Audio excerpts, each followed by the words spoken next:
an Unspoiled Network podcast.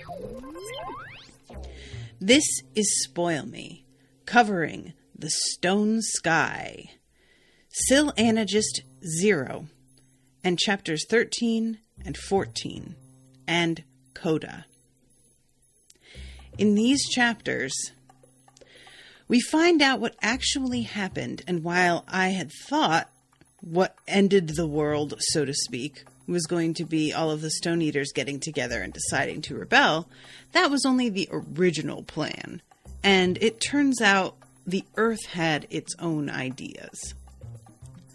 Welcome to Spoil Me.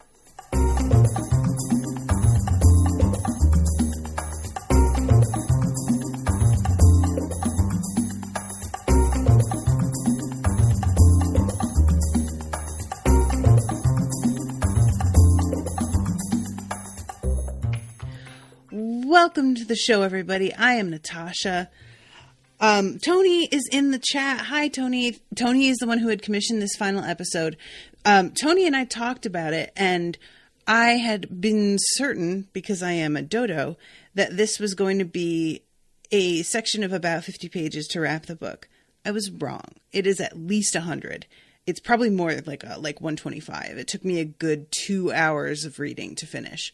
And Tony is suggesting, if you want, we could pay for a wrap-up episode, because I'm worried there is so much that happens in this final section that there's no way I'm going to be able to finish it.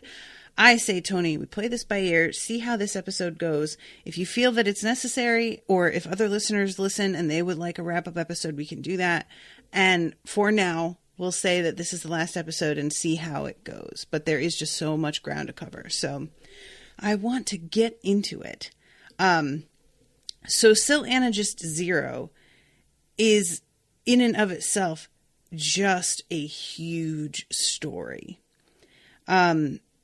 We have it, opening with the conversation between Hoa and Antimony, who it turns out is Gewa from, the original. So what I'm realizing is that the Stone Eaters, I thought that they were engineered to be Stone Eaters, and I did not realize that they were more human looking than the Stone Eaters are.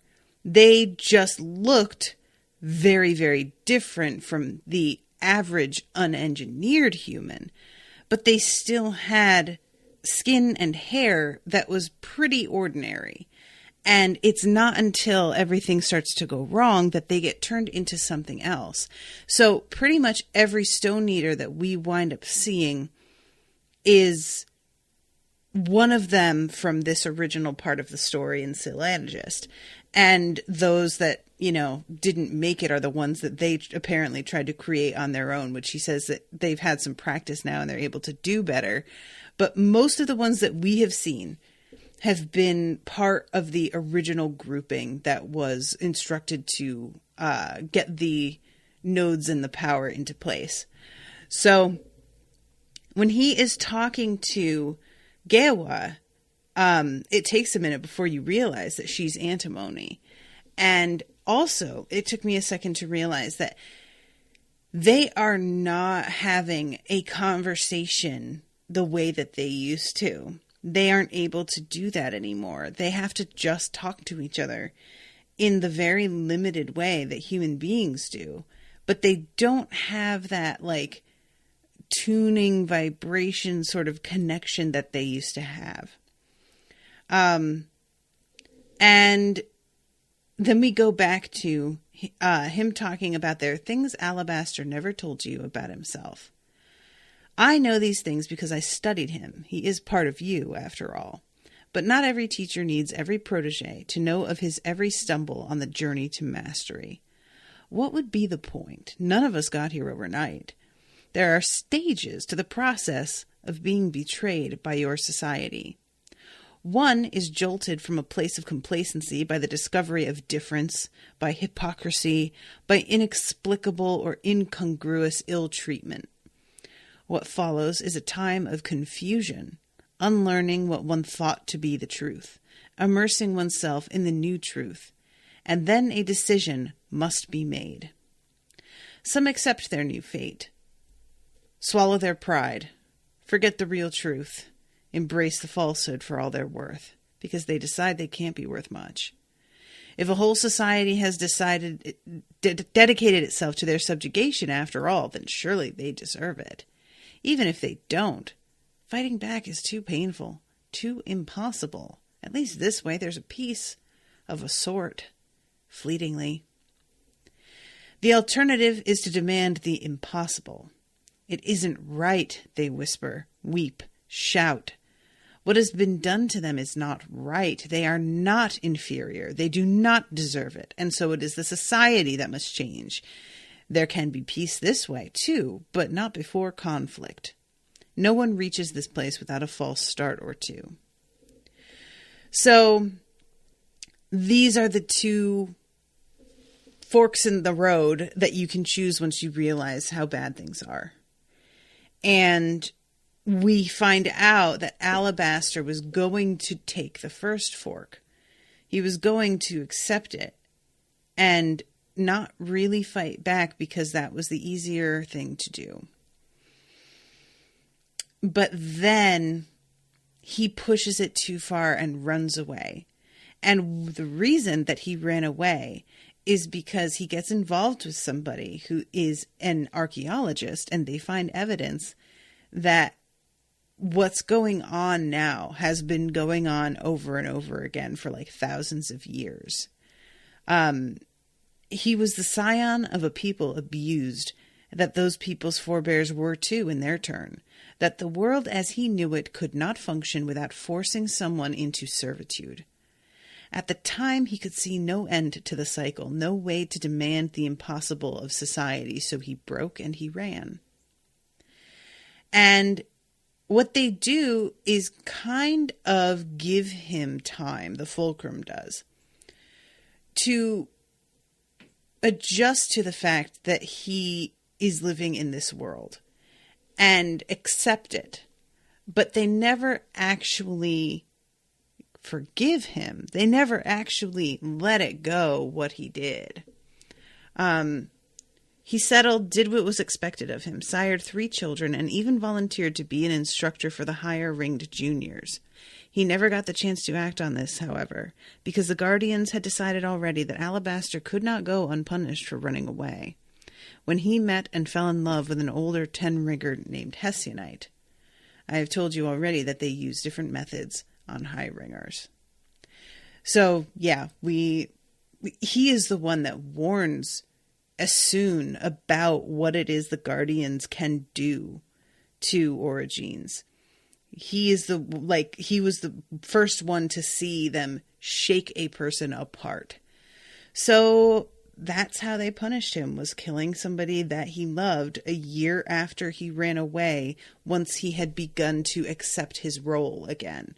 Which honestly feels like a very true thing, but also is a very, in my opinion, stupid move. He was going to just go along. He was going to try to forget what he knew. Y'all maybe should have just let him if you wanted this to continue. But I guess they felt he needed to be made an example of.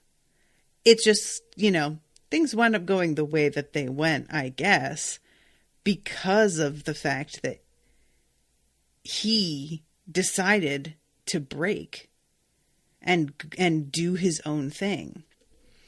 And here comes this sentence that I find really telling. Hoa is returning to the days following discovering what power source they've been using. And he's thinking about how this garden that he used to think was so beautiful now looks really artificial, and it's just not the same. And he is thinking about how everything about this place that had seemed so beautiful and so organic, he now knows is all part of an elaborately monitored system that is carefully tabulated. Everything is calculated in a way that he had never been aware of. And it says, somewhere a biomagist is tabulating how many lamoteers of magic can be harvested from such beauty. Life is sacred in Silhanagist, sacred and lucrative and useful. Y'all,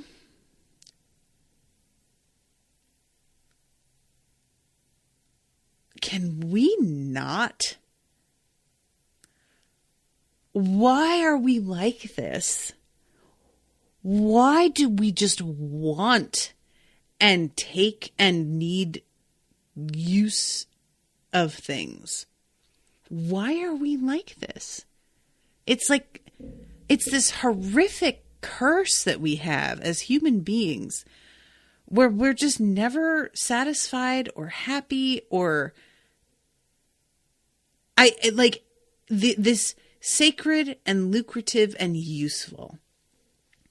These people are living a life in these societies, these civilizations that are so much more advanced than our own that it boggles the mind and it's beyond our understanding as readers.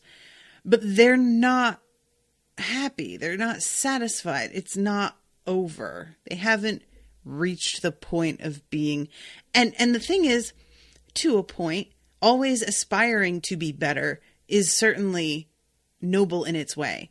But they're not aspiring to be better. They're aspiring to be more and to have more. And that is not the same thing as being better.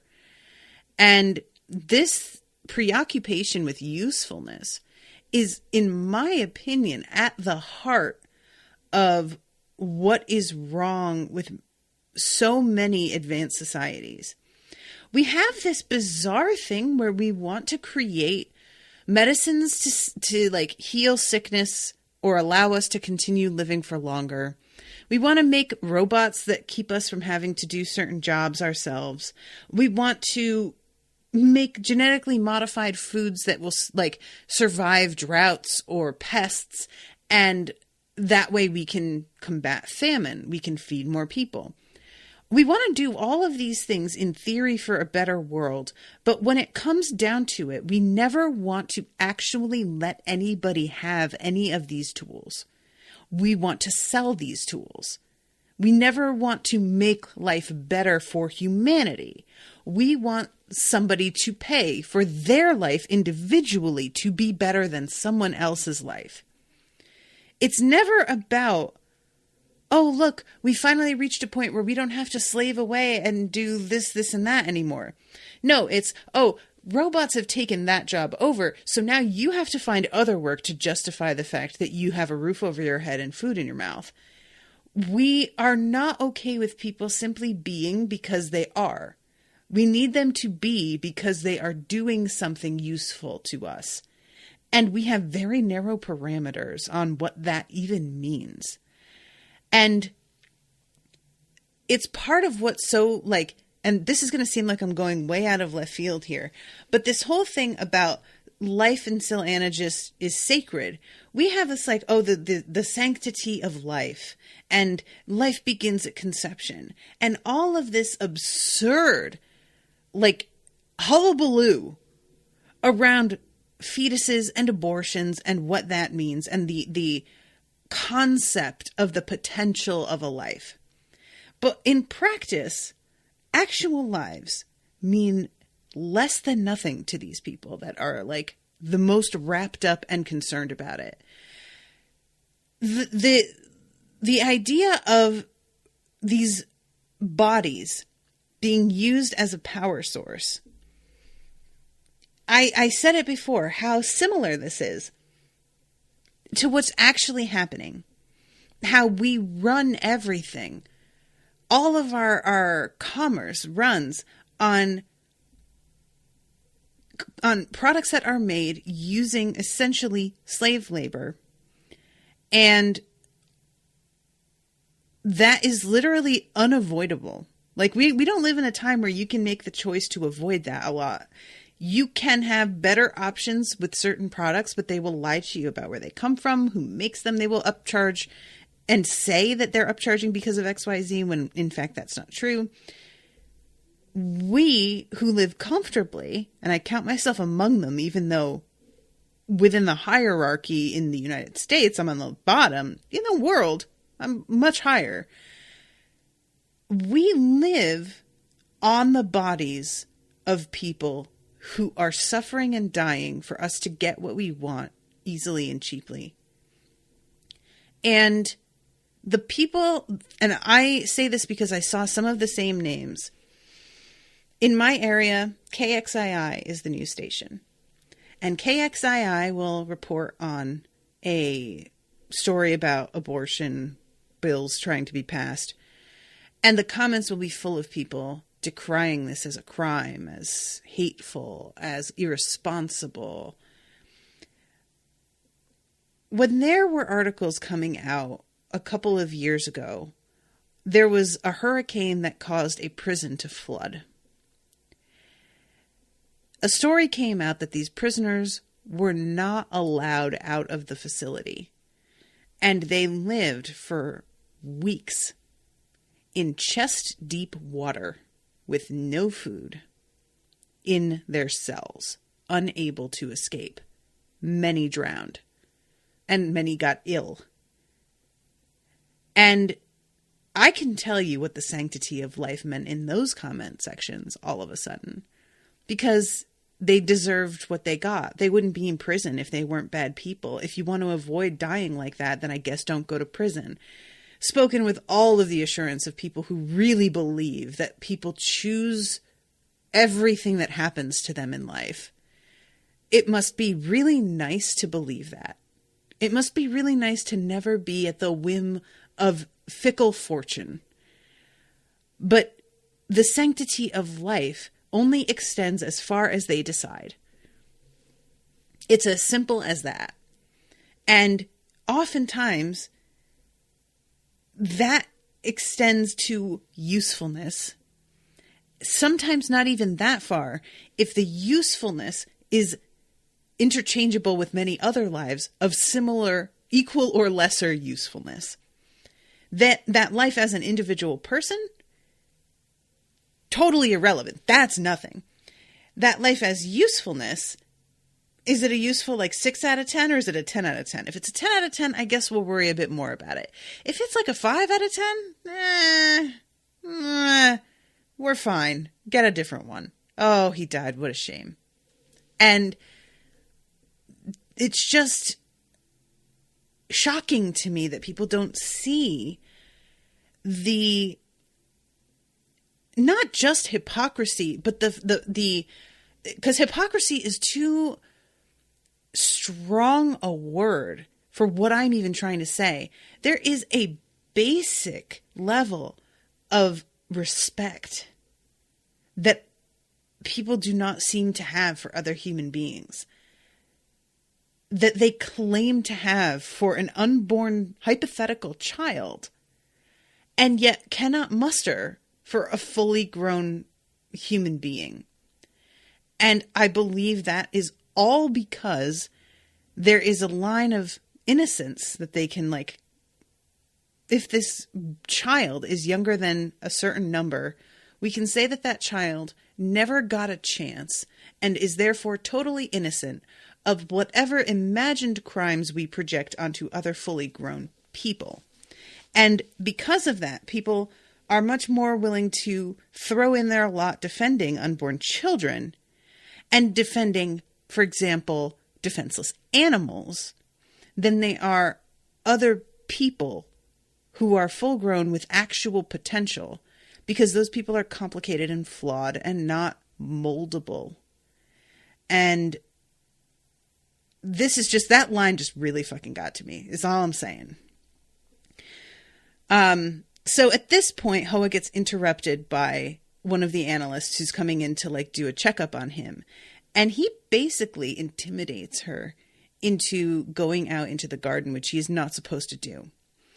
And he manages with practically no effort at all to rewire the camera system and the sound system so that they are not recording what he's saying, that they are not recording what he's doing, and they're playing back loops from the last hour. And he goes outside into the garden, and he witnesses a moment between Kalenli and Galat. And it's a really key moment because he's feeling, Hoa is really resentful, really rebellious. He is wanting to make some trouble.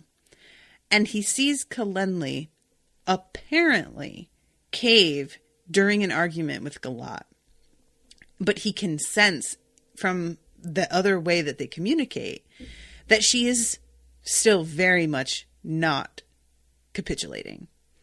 And he realizes that he has to back down and kind of hold it in for now, at least.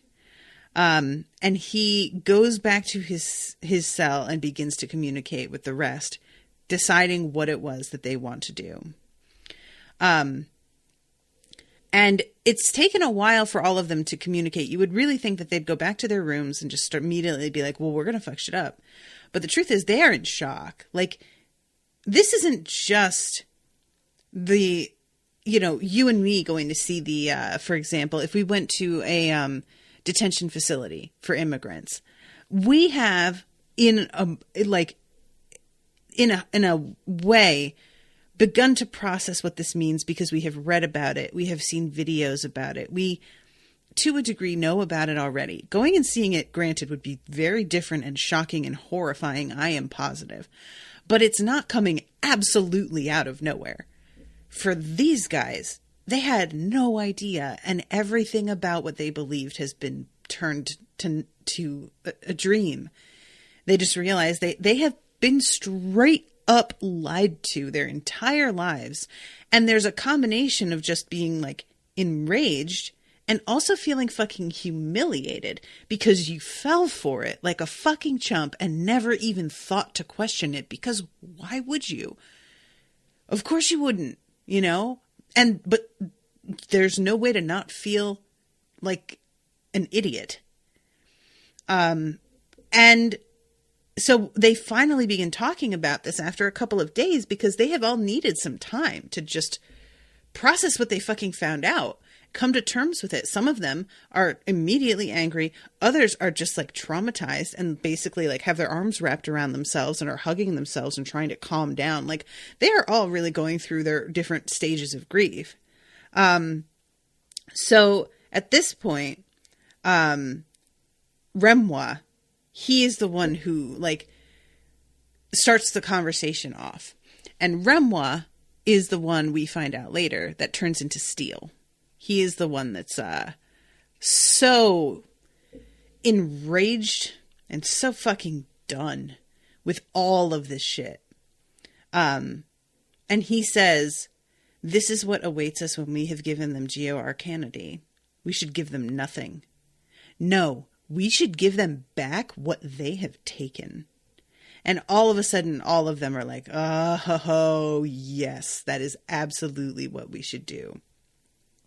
So what it is that they are attempting to do here is, and guys, I may not be getting this completely right, so please forgive me. They are positioning these nodes all over the planet with the crystals hovering above them, the obelisks. And they have the onyx separately as sort of the central one above it all. And it's got the most processing power, for lack of a better term. And what I believe is happening is that they have tapped into the core of the earth. They have found that there is all this magic there. And they are pulling the magic up through the onyx, all of it through that. It's shooting towards the sort of reflective stone that's built into the moon, and that will refract it out towards all of the other crystals. Does that sound right? So basically, they're shooting like a tractor beam style concentrated energy toward the moon, and then using this reflective surface to disperse that giant core of energy all over to get the power stations from all of the other obelisks up and running. And the onyx is the only stone with the capacity to actually handle that concentrated energy. All the others would never be able to do it. And we find out that the darker the stones are, the more capacity they have. So bigger cities have the darker stones, the amethyst being like one of the other examples of a really like heavy hitter. So that is the plan. And they are meant to be the ones that like get them all in place from the moon and move them together into like this network and get it online. So what they decide to do is just basically, instead of refracting it back the way that they are meant to, they intend to just bounce it straight back into Sil'anagist and basically burn down the central area where they are from, where like the core point is. And they are not aware yet, as we are as readers, that the planet is alive. They don't have that information yet. So as far as they are concerned, they're simply getting justice for what's going on with their small group and their city and that node area. Which the onyx will then shunt into Sil'anagist's hungry conduits. In effect, the Earth will become a massive plutonic engine too. Okay, yeah. The fragments will rise from their sockets, will join their power together in a stable network, and after bouncing it off a reflector that will amplify and concentrate the magic still further, pour this into the onyx. The onyx will direct this energy straight into the Earth's core, causing an overflow. Okay, so I had it backwards. I thought they were pulling the energy out of the Earth, but what they're doing is they're pulling energy out of the node maintainers and pushing it into the Earth and sort of forcing an overflow. It's almost like doing a siphoning thing where you like get it started and then it picks it up and it starts off on its own and you don't really have to like, but the thing is, again, these human beings are too detached to understand not only that the planet is alive, but even if they knew that, I do not believe it would matter. What they don't understand is that the planet is not an inexhaustible supply of energy. They wouldn't care about that either. I am 100% sure that it wouldn't matter to them because we are currently in that situation and I don't see anybody who matters giving a shit about it. We have 50 years before we are like living on uninhabitable continents. And 50 years, guys, in our lifetimes, shit is about to go so left. I'm constantly astonished that people are just still deciding to have kids. And nobody cares still, even now. Of course. Oh, in 50,000 years, we'll run out of magic, Oh, yeah, I'm sure they'd be really moved by it. Yeah, no. And he says, ignorance is an inaccurate term for what this was. True, no one thought of the Earth as alive, but we should have guessed. Magic is the byproduct of life. That there was magic in the Earth to take, we should all have guessed. So, they are all brought up to the moon. Again, not expecting this. Like, I knew that the moon was a factor. I didn't know that they just went up to the moon. I didn't know that was the thing we were doing. And I don't know why that surprised me, because they have such advanced technology that I fucking should have known this was absolutely a thing they could and would do. But I'm over here just thinking that they're so connected with using the Earth for magic or using like plant-based magic that they're not even worried about that. That the Earth is like the moon is an accidental sort of catastrophic side effect of whatever else happened down here. Not so. The Earth is directly linked to the moon for their plan. So they go up there and they have this moment that is really telling, where Hoa is taken. Everybody is separated, first of all, in a way that they aren't often. And Galat introduces Hoa to the distinguished guests that are here to watch this all happen. And Hoa is really startled when Galat introduces him as our finest tuner, because he knows that's not true at all. I love that he says that Dushwa laughs when they hear it. I also would like to mention that the non-binary they is used for Dushwa over and over again. And I kept thinking like that I was misreading it. And I've just started to realize that like the stone people, it's not that they aren't necessarily male or female. We have he and she pronouns all over the place. But this author has decided to include a non-binary. And I think that that's really cool and something that I was like, I might have missed. It's a very subtle thing and it's not really dwelt on. But yeah, I think this is really interesting because what it points to, and this is what the conclusion that Hoa comes to at least, is that Galat and the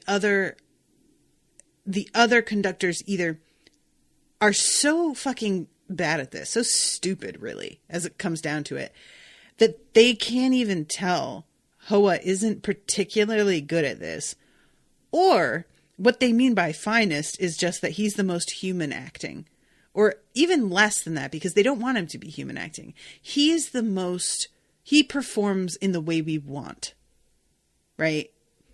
Well behaved, says Tony. Yes. Sorry, Tony. I'm just seeing you had a lot of comments and I missed them, but yes.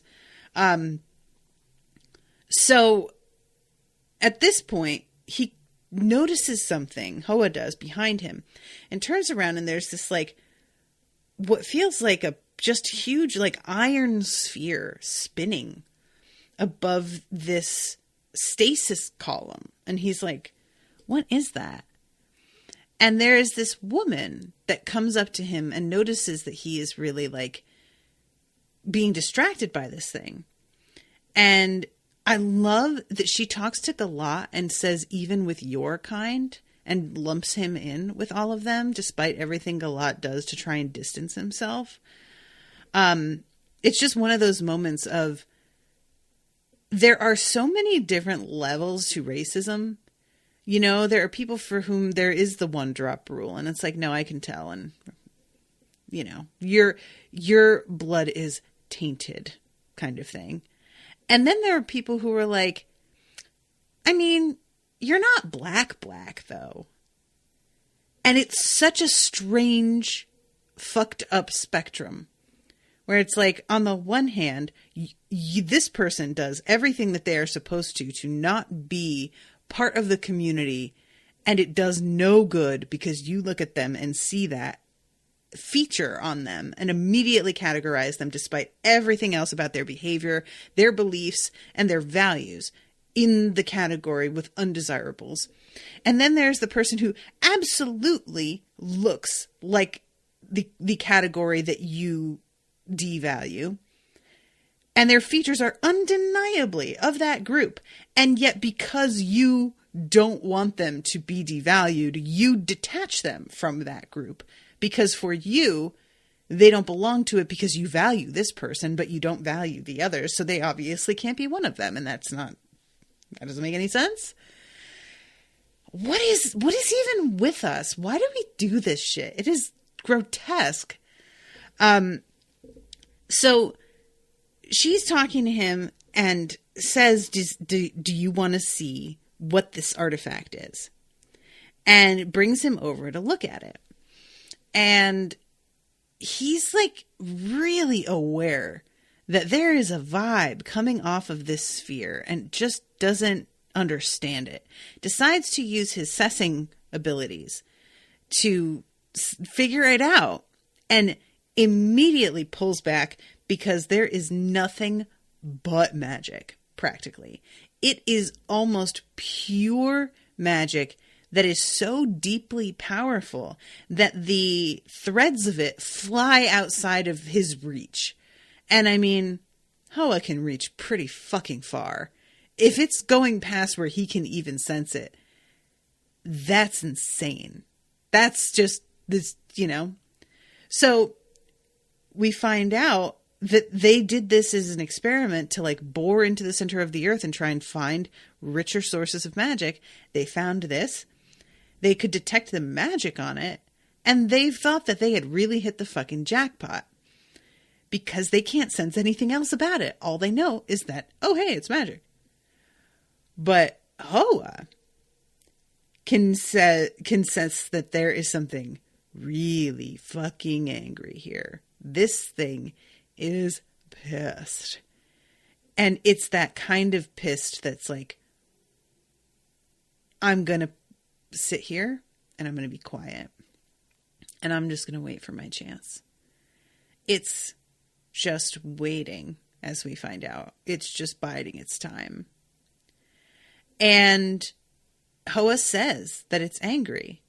And everybody's sort of like distracted by it. Galat doesn't like that Hoa's even talking like this. And it's like, dude, what do you shh, knock it off.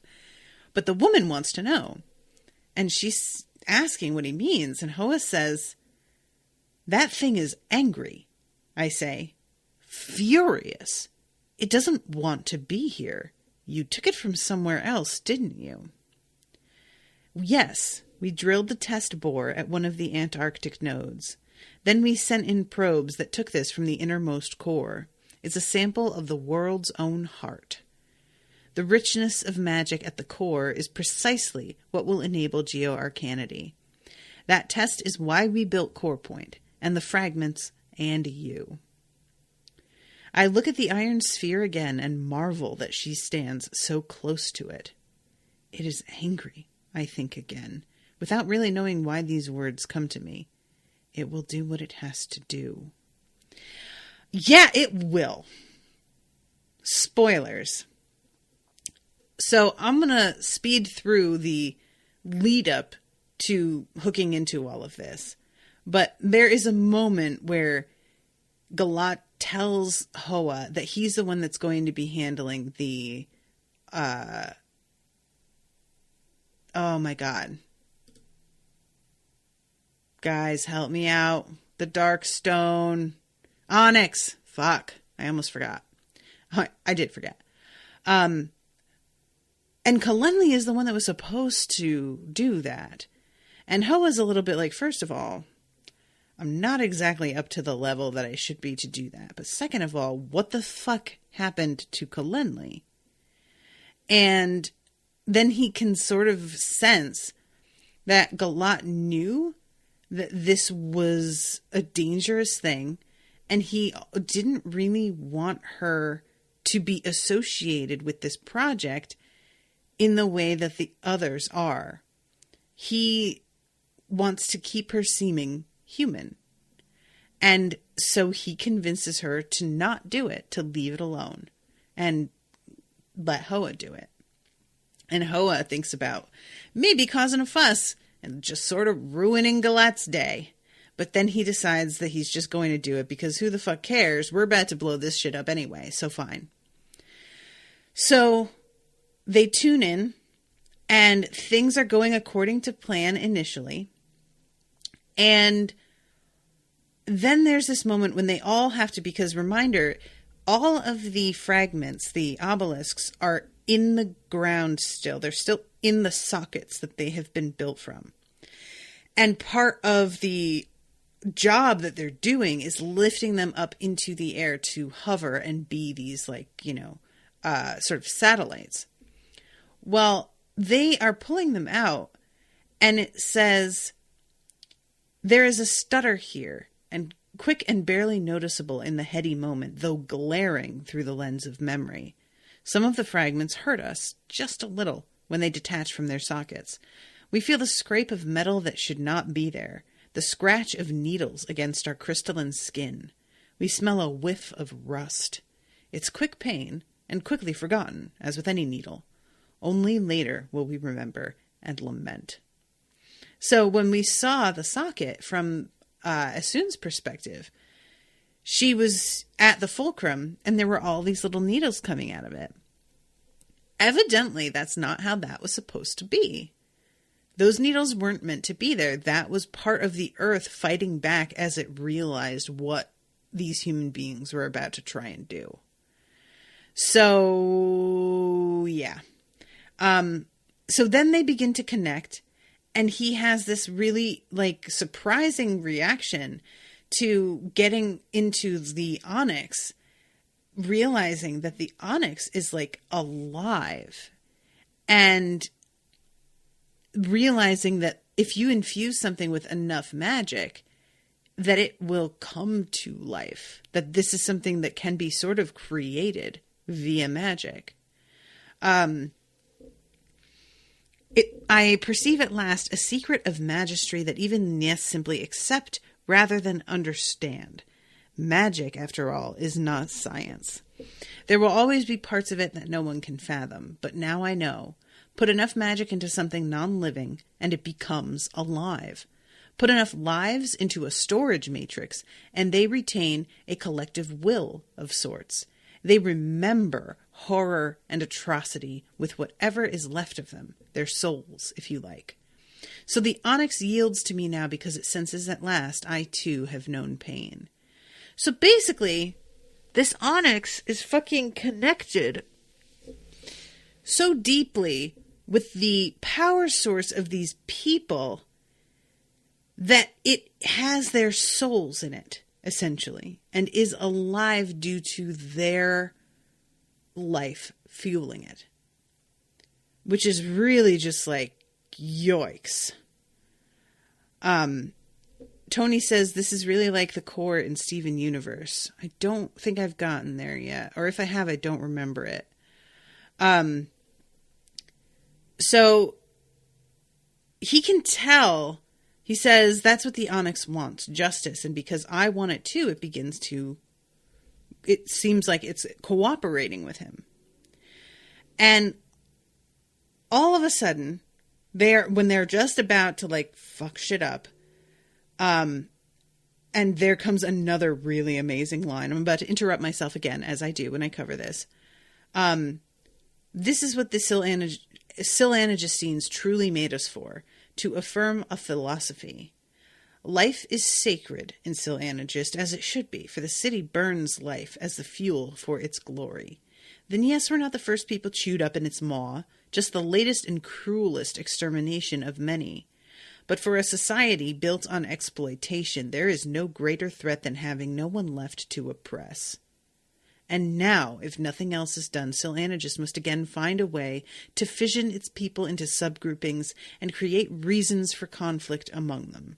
There's not enough magic to be had just from plants and gene-engineered fauna. Someone must suffer if the rest are to enjoy luxury. There it is. We don't like having enough. We like having more than someone else. That's it. Having more, fill in the blank. More rights, more freedom, more money, more social standing. You fill it in anything. We need to feel better than someone else. And that's just the fucking, like, sick system that we have. And you know, I want to say humanity, but that's not always how it's been with every civilization. It's just, there is a poison in certain civilizations, and they happened to also be colonizers who infected other places that were not suffering from this, in the same way, at least, with that disease.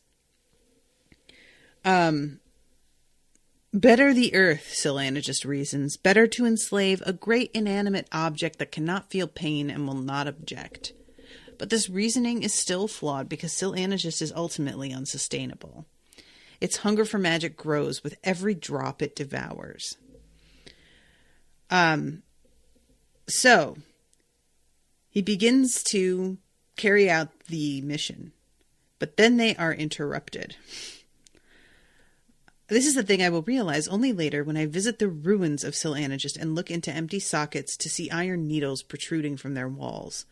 This is an enemy I will understand only after I have been humbled and remade at its feet. But I will explain it now so that you may learn from my suffering. The earth sees no difference between any of us. Origin, still, yes, future, past, to it humanity is humanity. And even if others had commanded my birth and development, even if geoarcanity had been a dream of Silanagus long before even my conductors were born, even if I was just following orders, even if the 6 of us meant to fight back, the earth did not care. We were all guilty, all complicit in the crime of attempting to enslave the world itself. And the earth handed out sentences. I remember the disruption as a ghost in the machine, and it says to all of them, "Hello, little enemies," and begins to fuck with their connection to everything. It eventually, the ball of iron that was like floating explodes and sends tiny little needle-like shards into all of their arteries of all of the human beings around. And that is like the birth of the Guardians, I guess.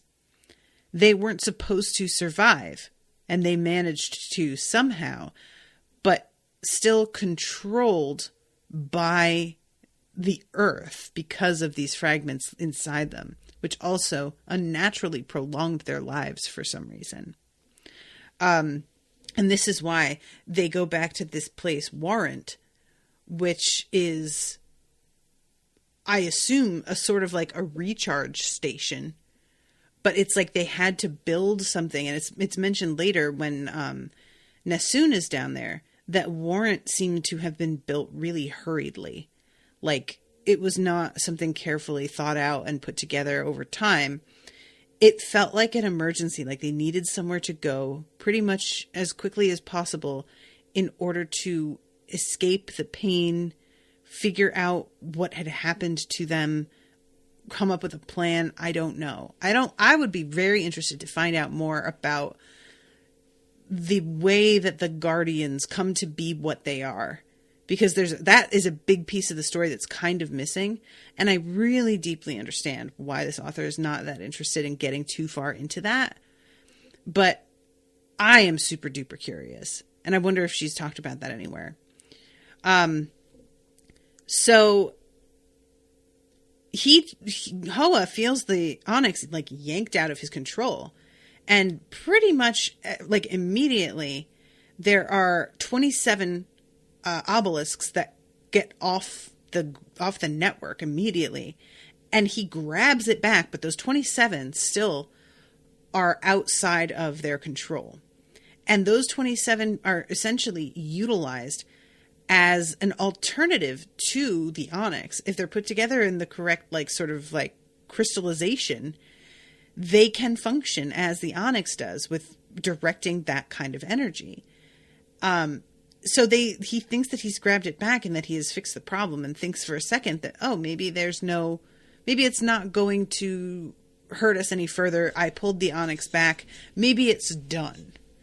And he was very, very wrong.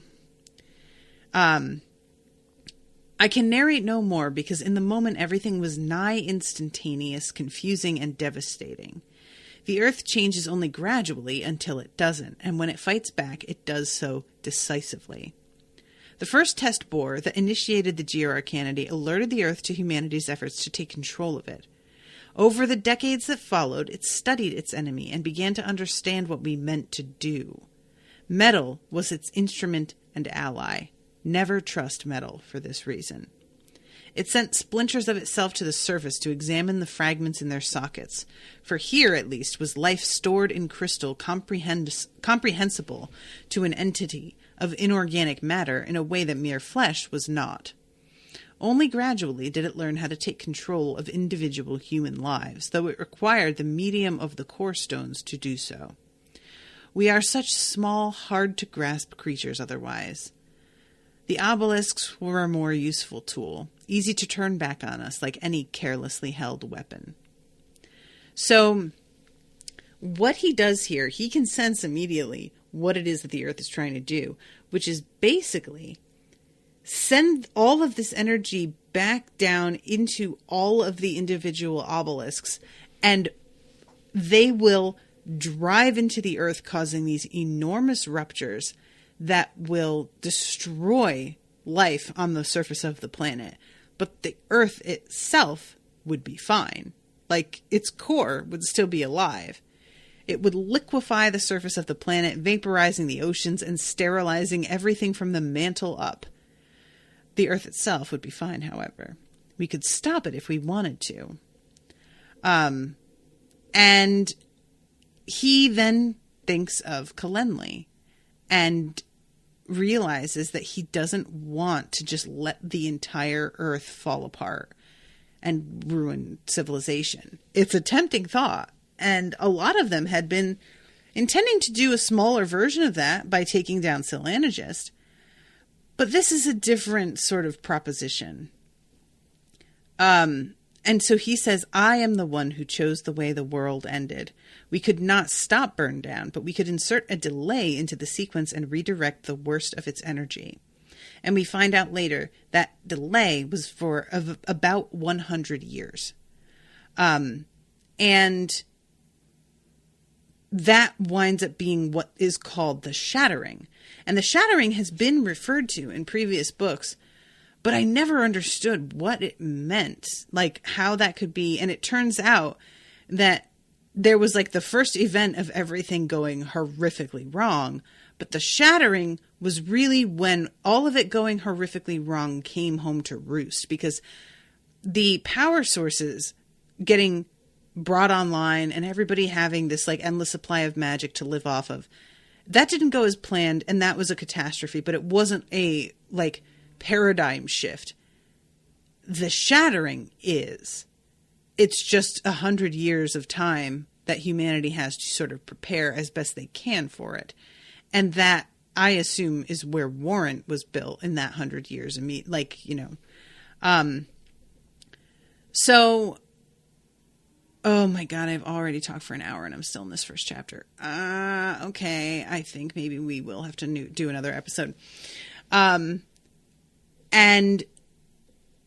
he says the power could not reflect from the moonstone as it was meant to. That would only increase the power of burn down. Instead, with a snarl as I grabbed the others and forced them to help me, we shattered the moonstone cabochon.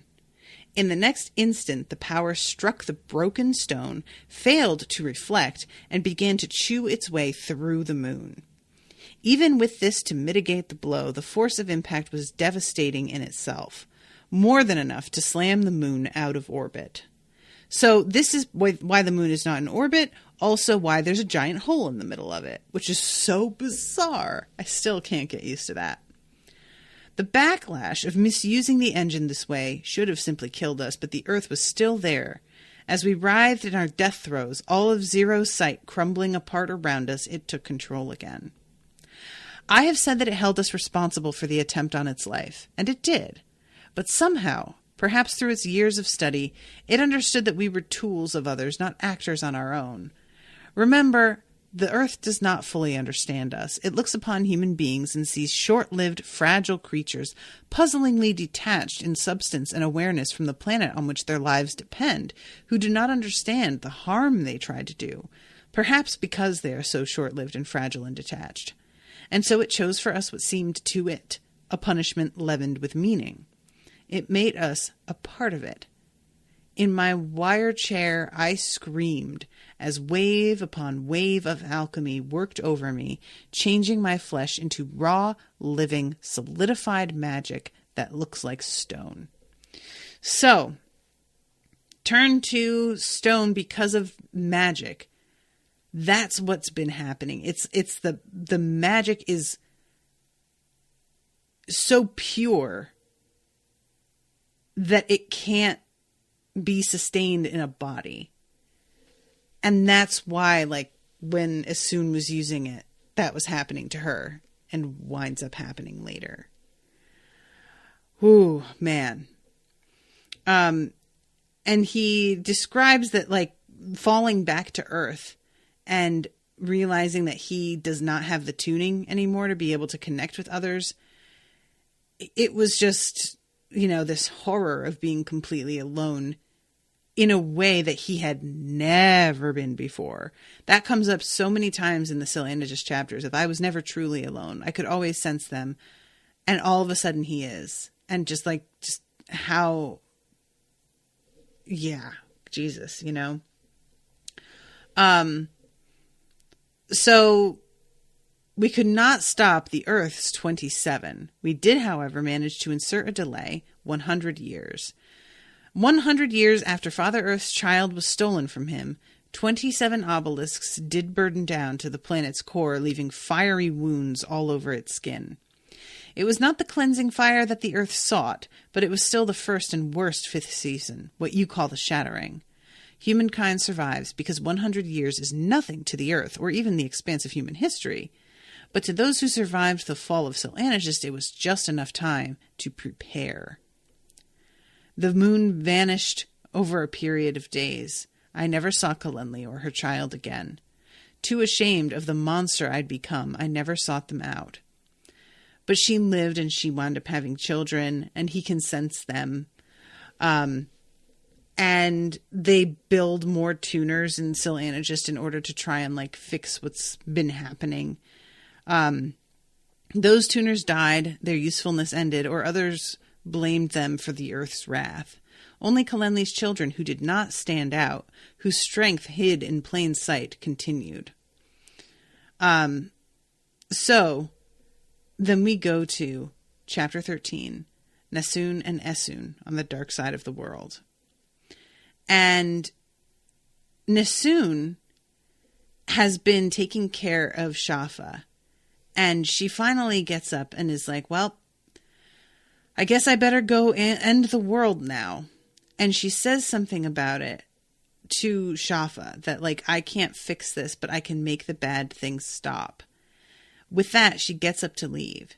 She does not see Shafa's face turn like the moon sliding into shadow to watch her go, which is honestly one of the creepier things that she's ever written. There's something about her having her back to him and him finally turning to look at her when he hasn't this whole time and she's just been waiting for it. There's something about the description of the moon sliding into shadow that's really evocative. And it makes me think of in the most recent It movies, there's been a real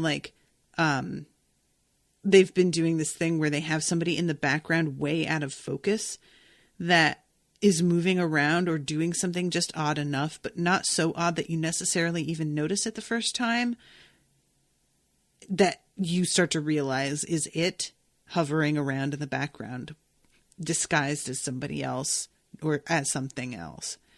And I just picture her, if this were a film, with her face right near the camera and the background sort of out of focus behind her, but you see this out of focus face turn towards her and watch her, and just, so unnerving. No, thank you. So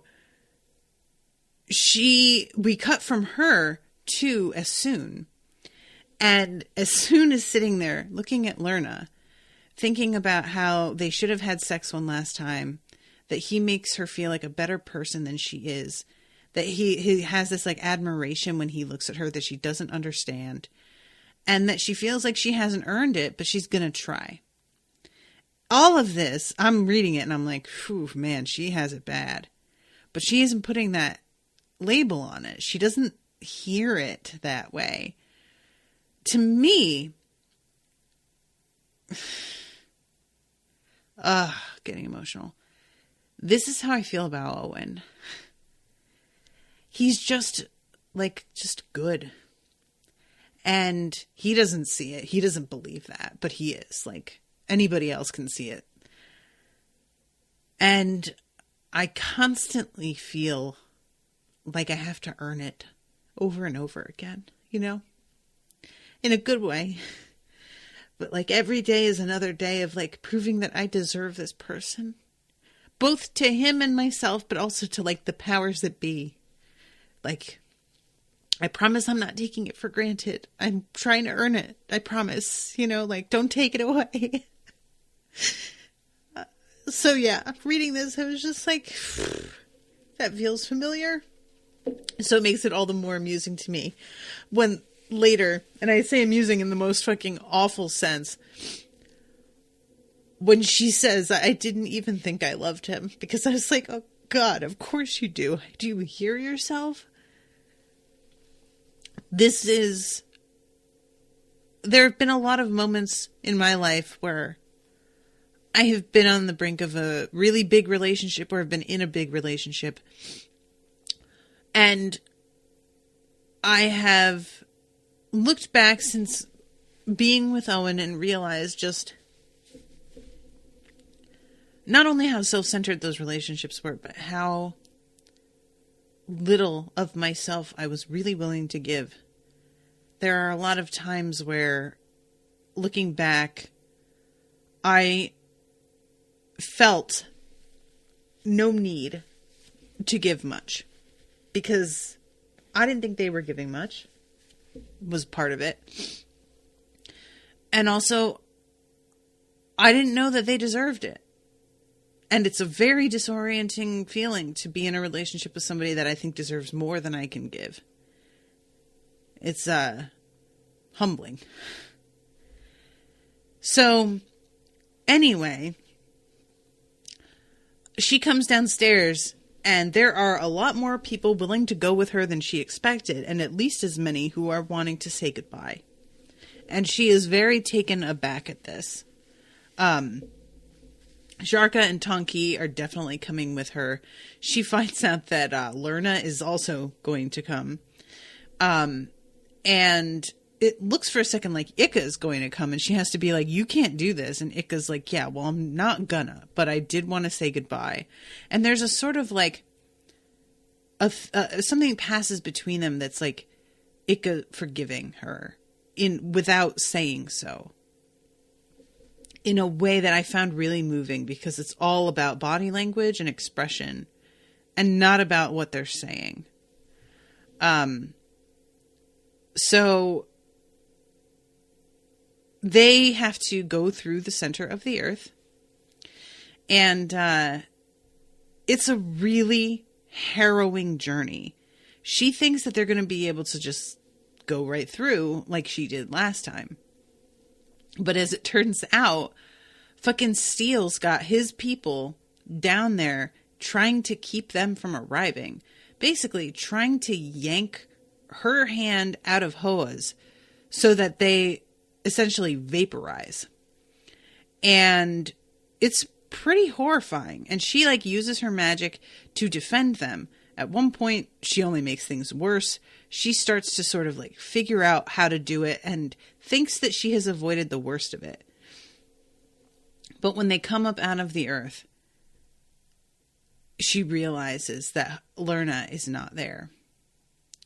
And it just comes over her this I was supposed to be the noble ones sacrificing themselves, feeling guilty for killing his unborn child, but otherwise leaving behind a better place. She even thinks to herself when she's looking at him that his goodness needs to live on. His goodness needs to be something that continues after she's gone. And instead, he is the one that is sacrificed.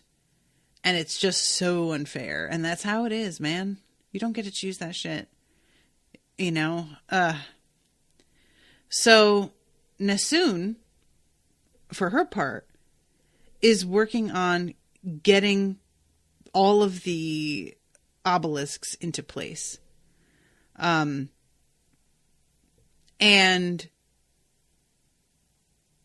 she has been sort of gathered round by all of the Stone Eaters who are watching what she is about to do. And there's no particular emotion coming off of them. They're just interested, and it says, Nassoon shuts her eyes. They are all around Core Point now. The spare key, 3 by 3 by 3, 27 obelisks that she has spent the past few weeks touching and taming and coaxing into orbit nearby. She can still feel the sapphire, but it is far away and not in sight. She can't use it, and it would take months to arrive if she summoned it. These others will do, though. It's strange to see so many of the things in the sky all together after a lifetime with only one or no obelisks in sight at any given time. Stranger to feel them all connected to her, thrumming at slightly different speeds, their wells of power each at a slightly different depth. The darker ones are deeper. No telling why, but this is a noticeable difference. Yeah, we know why. So she begins on her work, and it says that eventually it's all in lockstep and stops fighting her and becomes really, really easy. It should be scary, shouldn't it? So much power. It isn't, though. So she's in the middle of this, and I'm thinking, as soon as we hear that Shafa's head turns, I'm like, oh, because she said that she is going to stop the bad things from happening. The Earth is like, you're going to what now? The Earth realized, because it's inside Shafa's fucking head, that she's going to destroy it. And it's like, wait, no, oh, fuck. So it decides to get Shafa off his comatose ass and get him, like, use him as a hostage, basically, to force her to reconsider.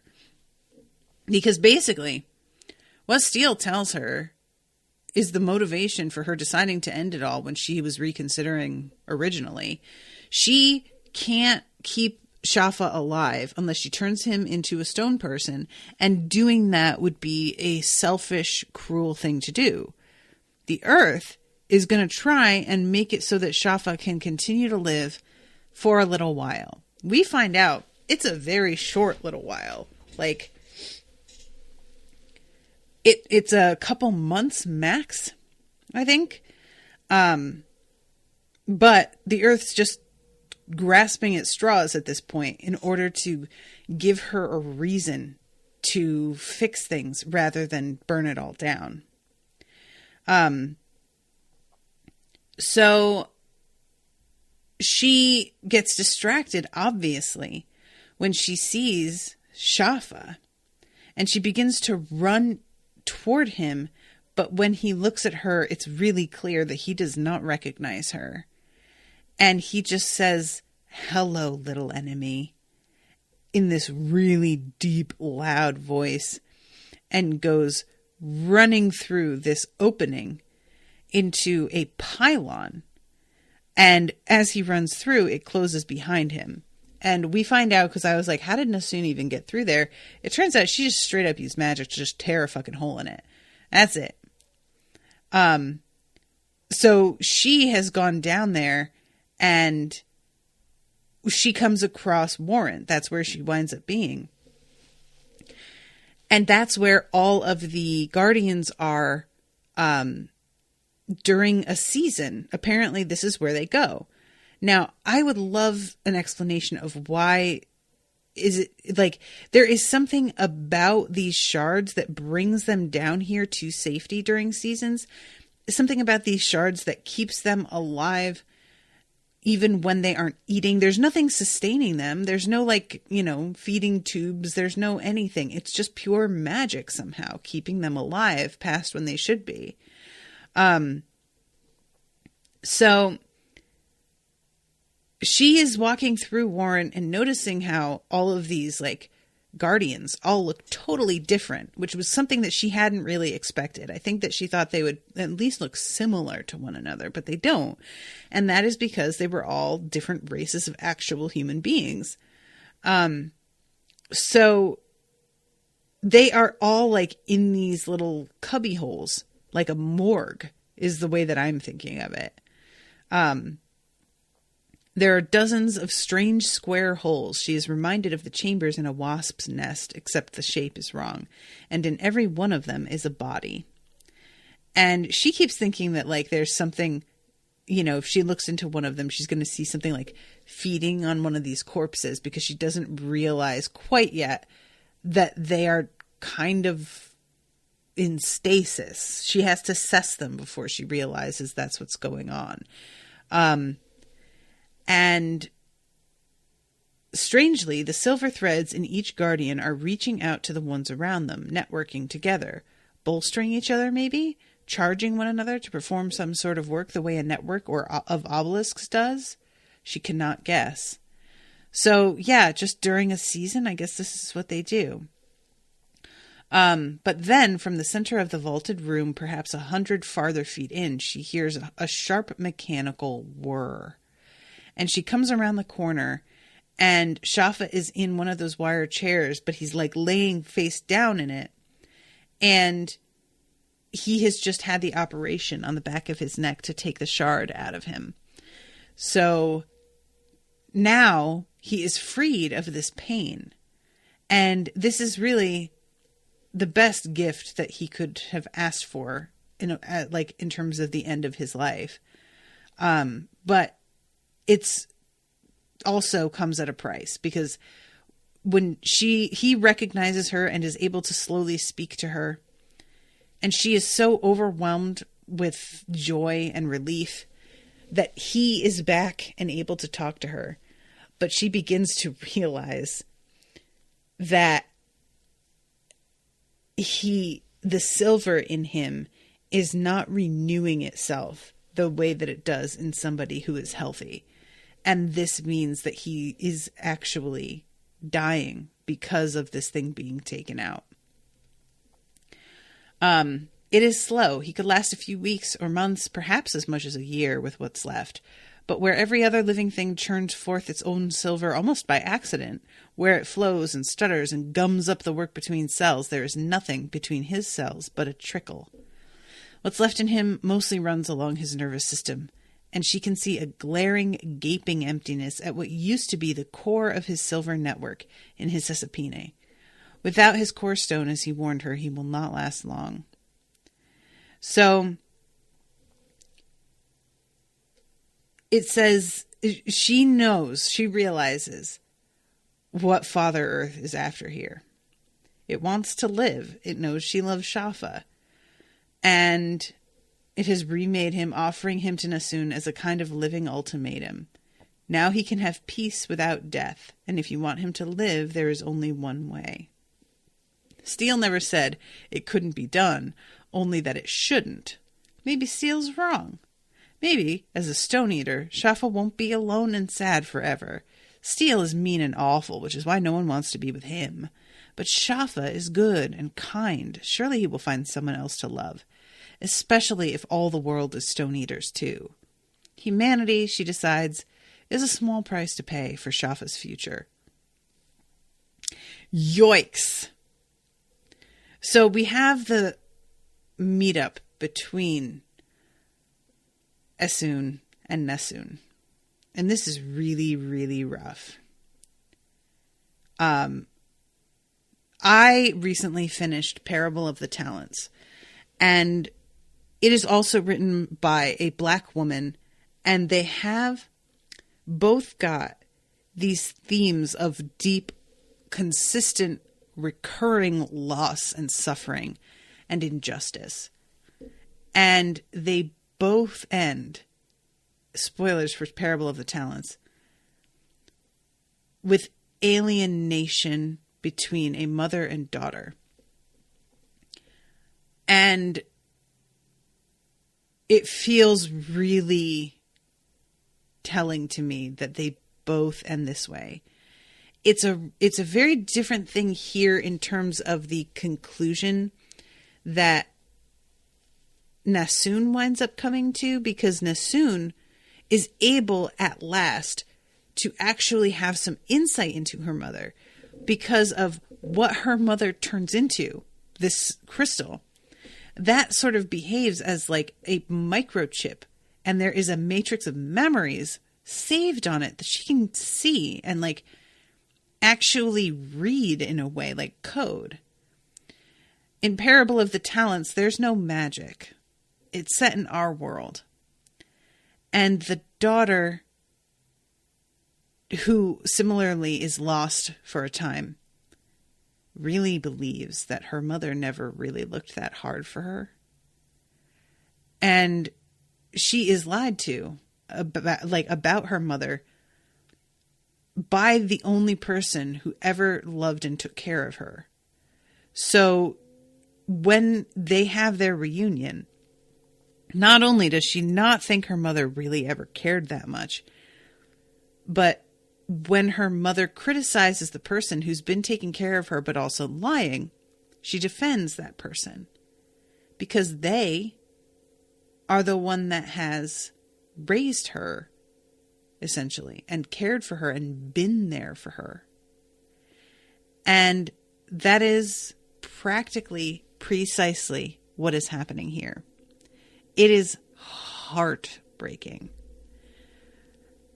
Esun can't grasp exactly what it is that Nesun is feeling, because she is the girl's mother, and that freezes you in a woman's head in a way. No matter how old you are, your mother will always have certain conceptions of who you are, even if you've changed completely. Parents don't really buy it. They will humor us, I think, and pretend that they believe that we are who we say now. They will, if they're kind, do their best to accommodate this person we pretend to be. But parents see who we were when we were 6 years old, who we were when we were 15. And beyond that, we don't grow to them unless they are really secure in the fact that they did their job and now that's over. And unless they are really secure in admitting they don't have control over us anymore, that we do not owe them anything. We do not owe them our good behavior. We do not owe them our attention, obedience. And a lot of parents never quite get to the point where they don't feel like their kids owe them something in that regard. And they think they know their child better than their child knows themselves.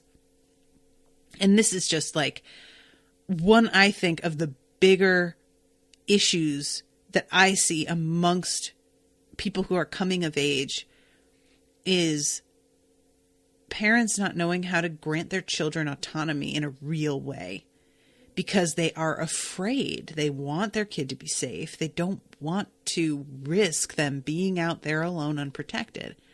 But there comes a point where you just have to. And some parents don't start doing that until far too late. You have to grant your child the freedom of movement and the ability to set boundaries for themselves pretty young so that they begin to believe that they are allowed to do that. Obviously, Esun could not do that with Nesun because the fear of something happening was too deep. She had been taken away from her own family, given up, and hurt. And she really thought hurting her daughter herself was the responsible thing to do to keep her from being hurt by somebody else. And instead, her daughter found what she needed, what all children need, which is unconditional support, love, and the benefit of the doubt from someone else. She found it because we all need that from somewhere. And if they don't get it from their parents, they're going to get it. They'll find somebody who will give it to them. And whether or not that person is really giving it to them in a way that's healthy is irrelevant.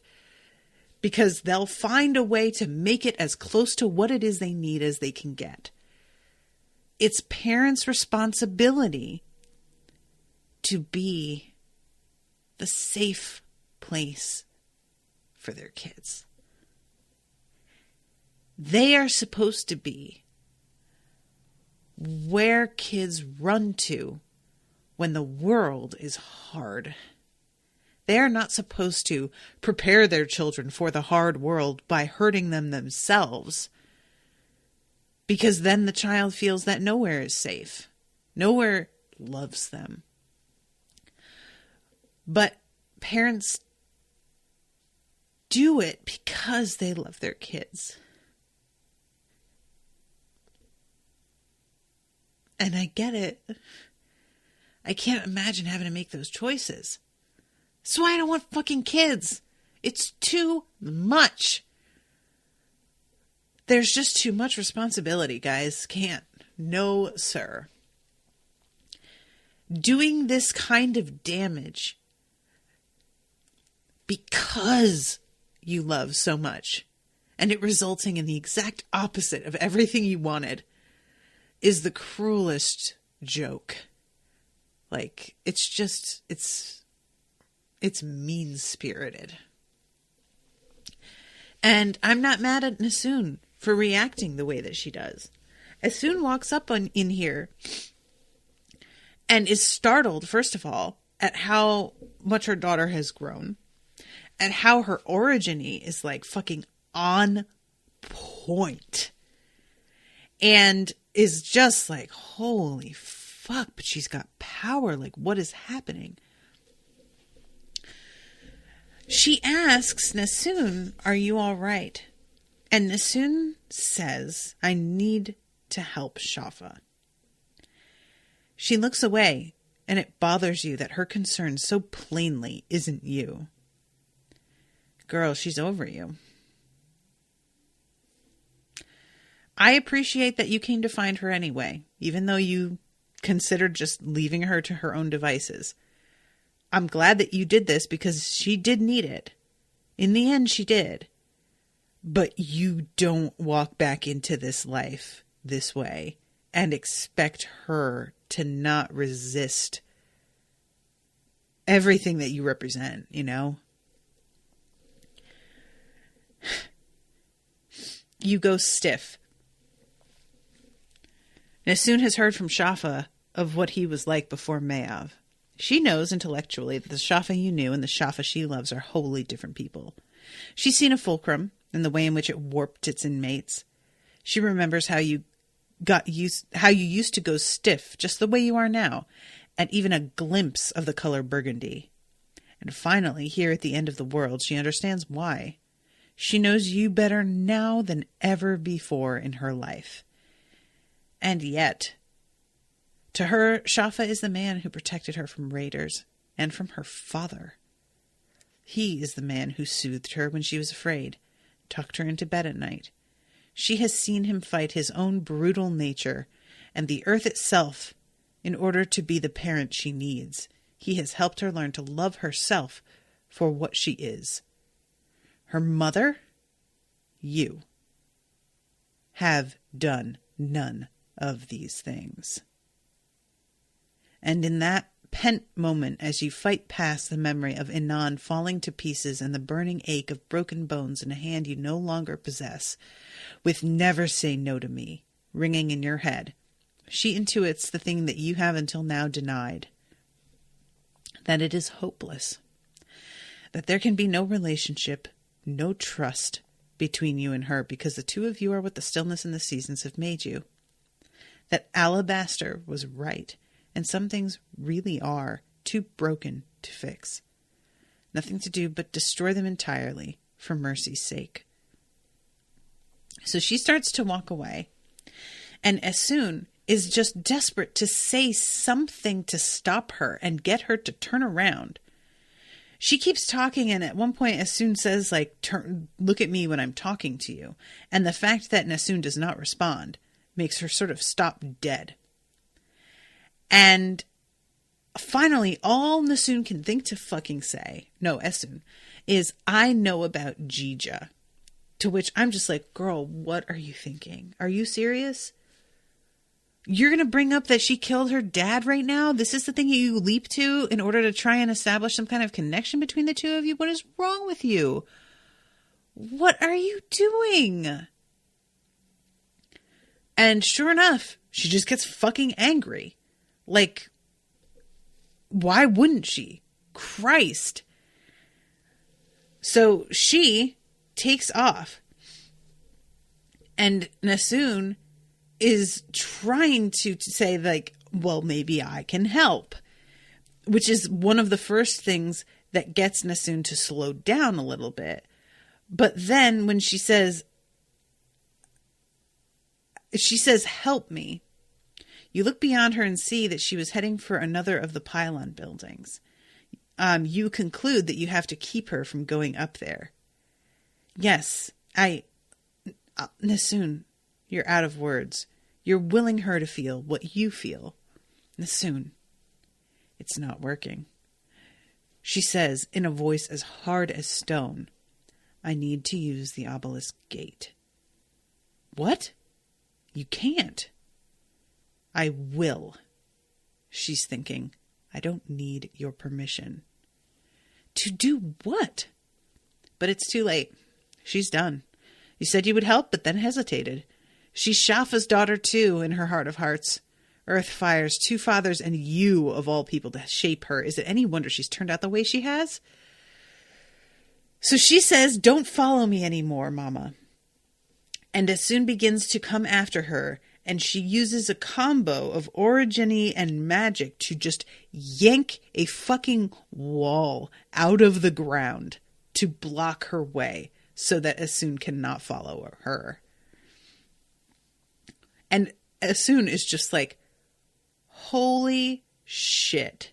Because it's a combo of things. First of all, that her daughter just did that to her to keep her away. Secondly, that her daughter is using magic and originy in combo that she has never seen in her life.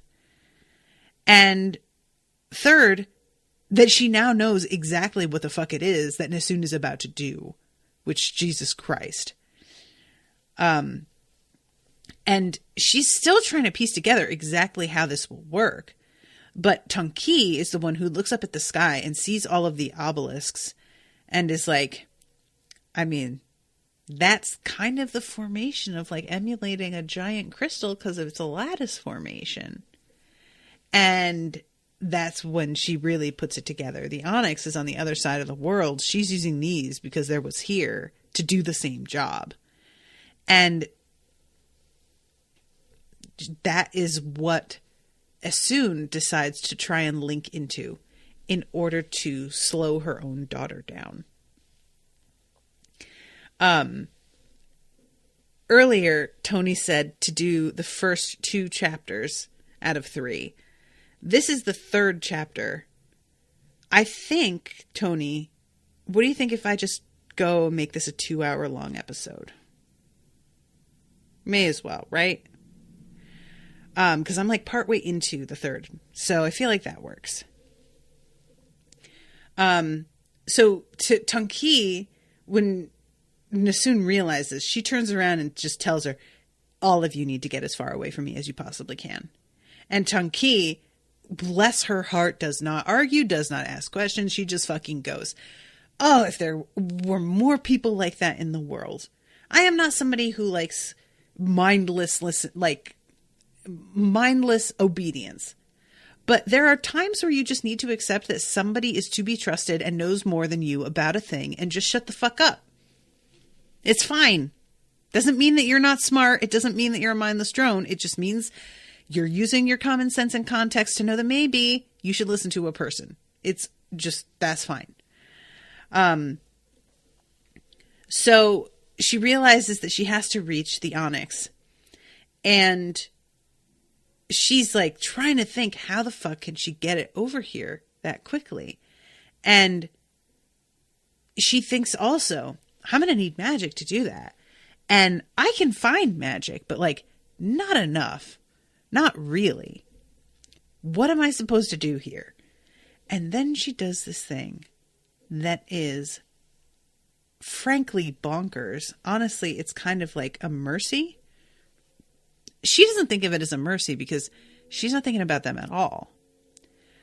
But what Asun does is she cesses around her for a source of magic, maybe using the volcano that's below them, and then she can sense fucking warrant.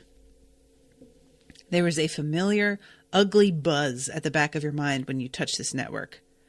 Buzz upon buzz upon buzz. Ah, yes, the network you've found is guardians, nearly 1,000 of them, of rusting course.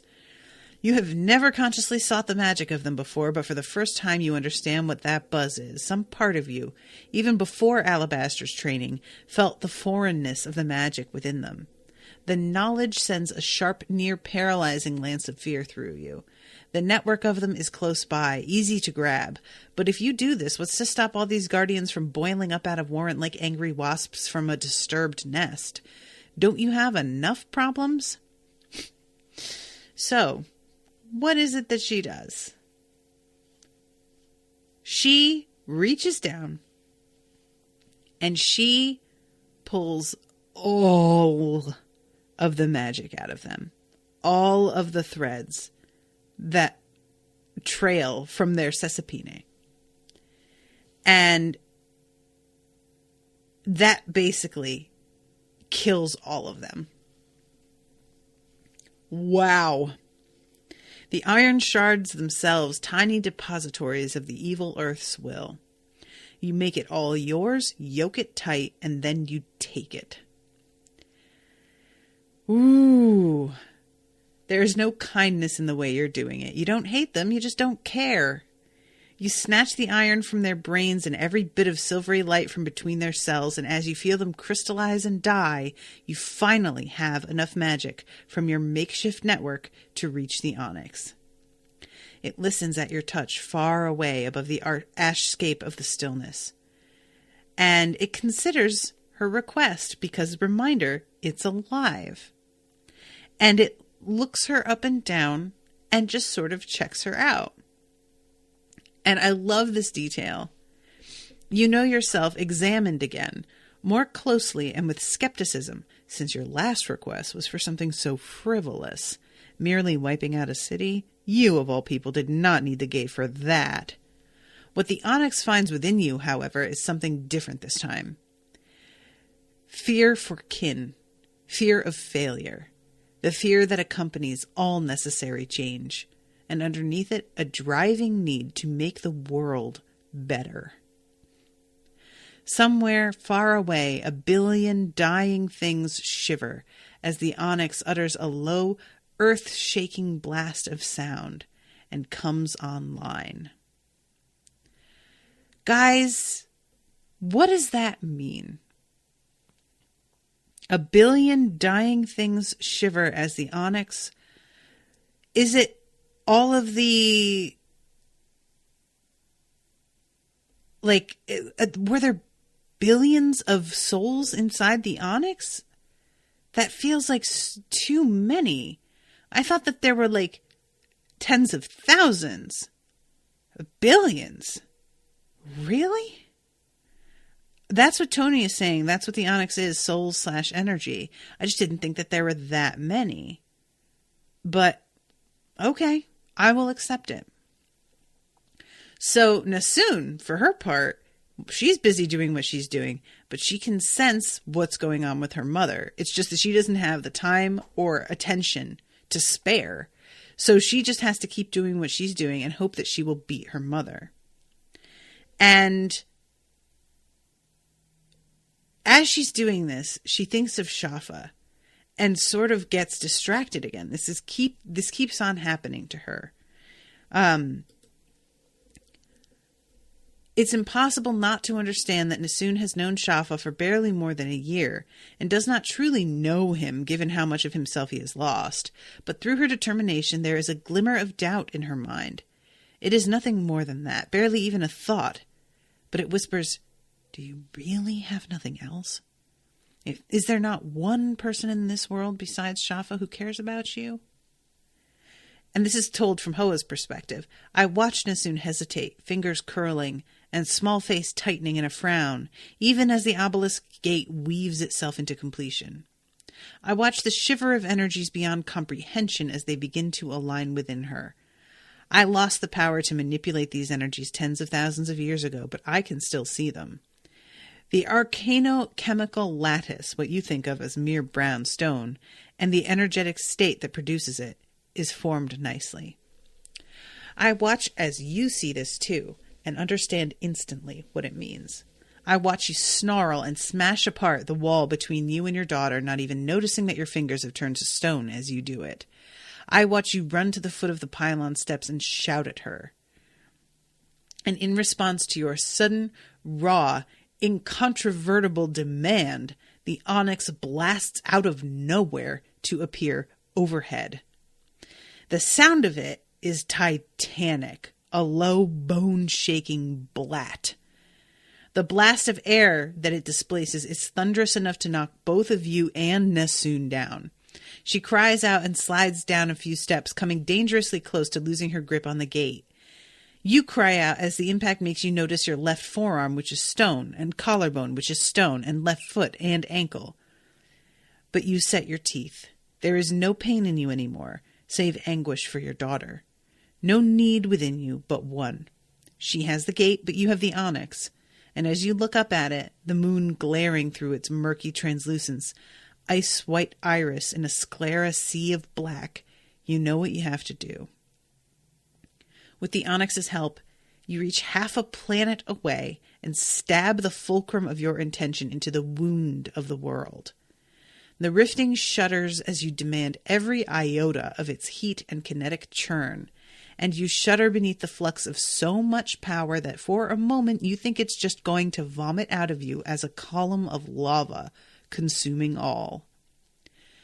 And yeah, she basically goes into convulsions, flopping around and frothing at the mouth as all of this power fills her up. And it automatically links into the obelisks nearby because there's just too much. It's got to go somewhere. But a replica has only power, no will, unlike the Onyx. A network has no agenda.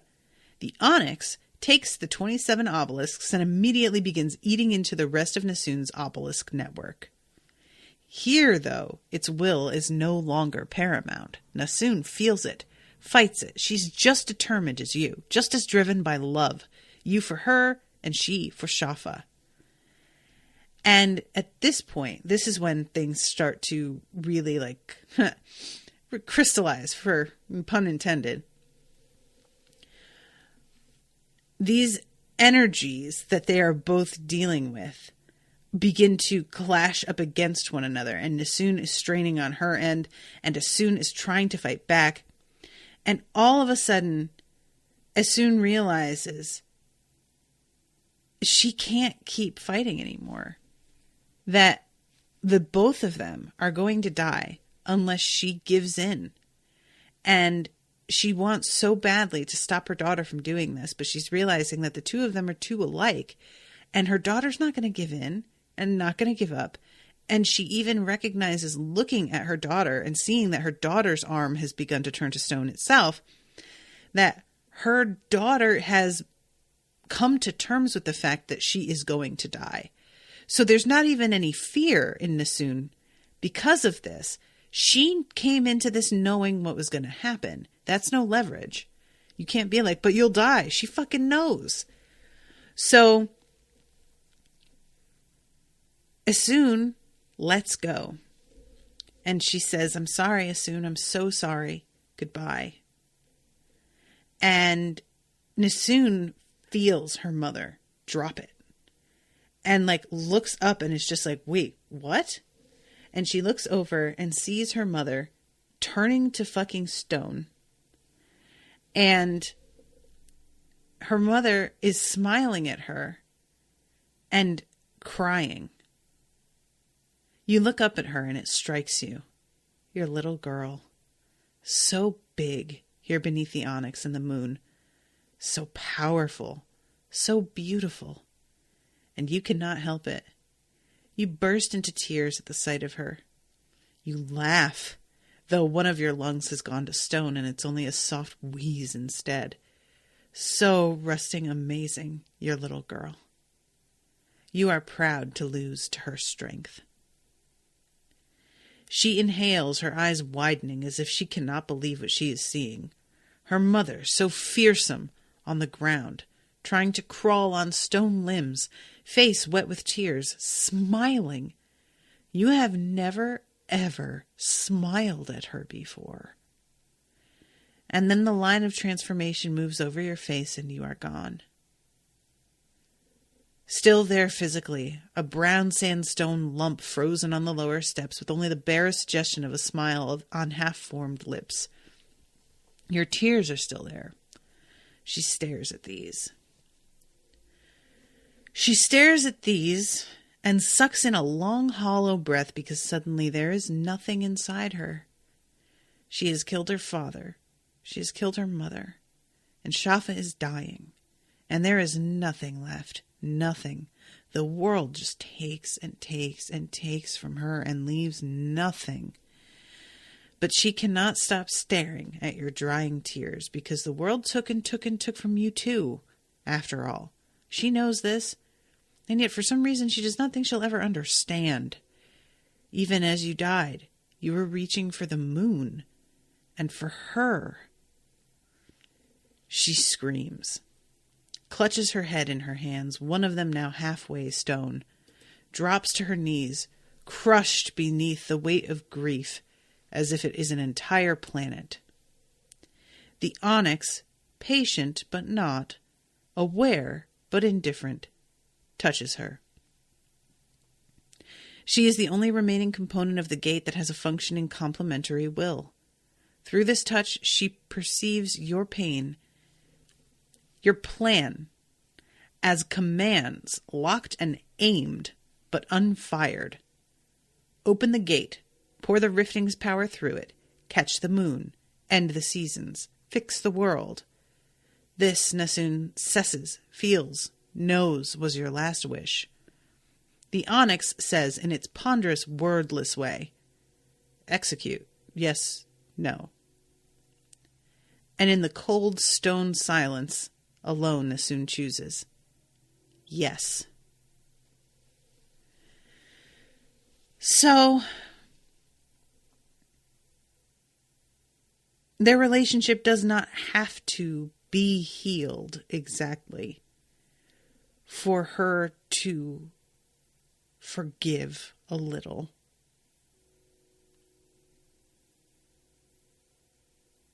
And honor what her mother wanted and maybe wonder if there isn't some hope somewhere in here. I mean, I've only actually completely lost hope in my life once. Really lost, really thought, I guess it's just not going to work out. And I eventually came back from that. But even now in my darkest times, I still always have a tiny, tiny little flicker. Even when I'm just so, and part of me feels like that's just another, kind of cruel joke, you know? But that's also what Nassoon is sort of clinging to here. So then we go into the coda. And this is all still from Hoa's perspective. And he explains what happens here. The moon is just back. There's not some, huge shift in things. It's just here and does not leave the way that people sort of expect it to. It doesn't change the way people expect it to. The dismantling of the obelisk gate is somewhat more dramatic. Having expended its full capability in the achievement of something just as powerful as geoarcanity, the gate proceeds as designed through its shutdown protocol. One by one, the dozens of obelisks floating around the world drift towards core point. One by one, the obelisks, wholly dematerialized now, all quantum states sublimated into potential energy, you need not understand it beyond that, drop into the black chasm. This takes several days. The onyx, however, last and greatest of the obelisks, instead drifts out to sea, its hum deepening as its altitude decreases. It enters the sea gently, on a pre-planned course to minimize damage, since unlike its fellow obelisks, it alone has retained material existence. This, as the conductors long ago intended, preserves the onyx against future need. It also puts the last remnants of the Nies to rest, finally, deep in a watery grave. I suppose we must hope that no intrepid young future origin ever finds and raises it. So the onyx, maybe that's what they were talking about with the billions, that all of the Nies, the like genocide of them as a people, was directed into the onyx. And they represent all of that, like, race, essentially. That would make sense. So Tonki goes to see Nassoon. And Nassoon she still has her hand is stone. I think part of her, like, forearm as well. And Nassoon is not really sure what to make of Tonki, but I think that they'll probably wind up getting along pretty well because Tonki is such a weirdo and just direct enough to deal with somebody as, like, obstinate as Asun was and as Nassoon is going to be. Daniel is the one who goes with Nassoon later to fetch Shafa from the dead darkness of Warren. The other guardians who still had core stones have turned to Jewel. Most seem to have simply died where they lay. I think I've been calling it warrant this whole time. Like a warrant for, like a search warrant. But it's Warren, like a rabbit warren. And that explains, like, all the little holes and stuff. That makes sense. Okay. Shafa's still alive, but it does not last too long. And he holds Nassoon and is just there with her to support her as she starts going through all of this. And meanwhile, Hoa has a kind of confrontation with Remwa, Steel, Gray Man, whatever. And he sort of is like, apologetic isn't even quite the right word. He's just kind of like, you guys get it, right? I just wanted this to be fucking over. And Gewa says, we were made to make the world better. That's not what we were made for. And there's a bit of Hoa that's kind of like, yeah, I guess. But Remwa says he's tired. And I get the feeling they all are. This has just been, they are part of the earth now. They don't get to be done, which just seems so unfair. The heart of the world is quieter than usual, we find as we take up positions around it. That is a good sign. It does not rage us away at once, which is a better one. We spell out the terms in placatory fluxes of reverberation. The earth keeps its life magic, and the rest of us get to keep ours without interference. We have given it back the moon, and thrown the obelisk in as a surety of good faith, but in exchange, the seasons must cease. There is a period of stillness. I know only later that this is several days. In the moment it feels like another millennium. Then a heavy, lurching jolt of gravitation. Accepted. And best sign of all, it sets loose the numberless presences that it has ingested over the past epoch. They spin away, vanishing into the currents of magic, and I don't know what happens to them beyond that. I won't ever know what happens to souls after death, or at least I won't know for another 7 billion years or so, whenever the earth finally dies. An intimidating thing to contemplate. It's been a challenging first 40,000 years. On the other hand, nowhere to go but up. So then Hoa goes up to let all of them know that they have successfully managed this negotiation with the earth. And when he goes up, months have passed. And he's like, oh, what? Oh, okay. They've settled into the building that Nassoon occupied, living off Alabaster's old garden and the supplies that we brought for him in Nassoon. That won't be enough long term, though they've supplemented it admirably with improved fishing lines and bird-catching traps and dried edible seaweed, which Tonki seems to have figured out a means of cultivating down at the water's edge. So resourceful, these modern people. But it is becoming increasingly clear that they'll have to go back to the stillness soon if they want to keep living. So, Nassoon is sitting by the pylon near where Assoon's body still lay. Someone has tucked fresh wildflowers into its one remaining hand. There's another hand beside it, I notice, positioned like an offering near the stump of your arm. It's too small for you, but she meant well. What a weird thing. She's just grabbed a hand from somewhere and just put it there. Is it her own hand?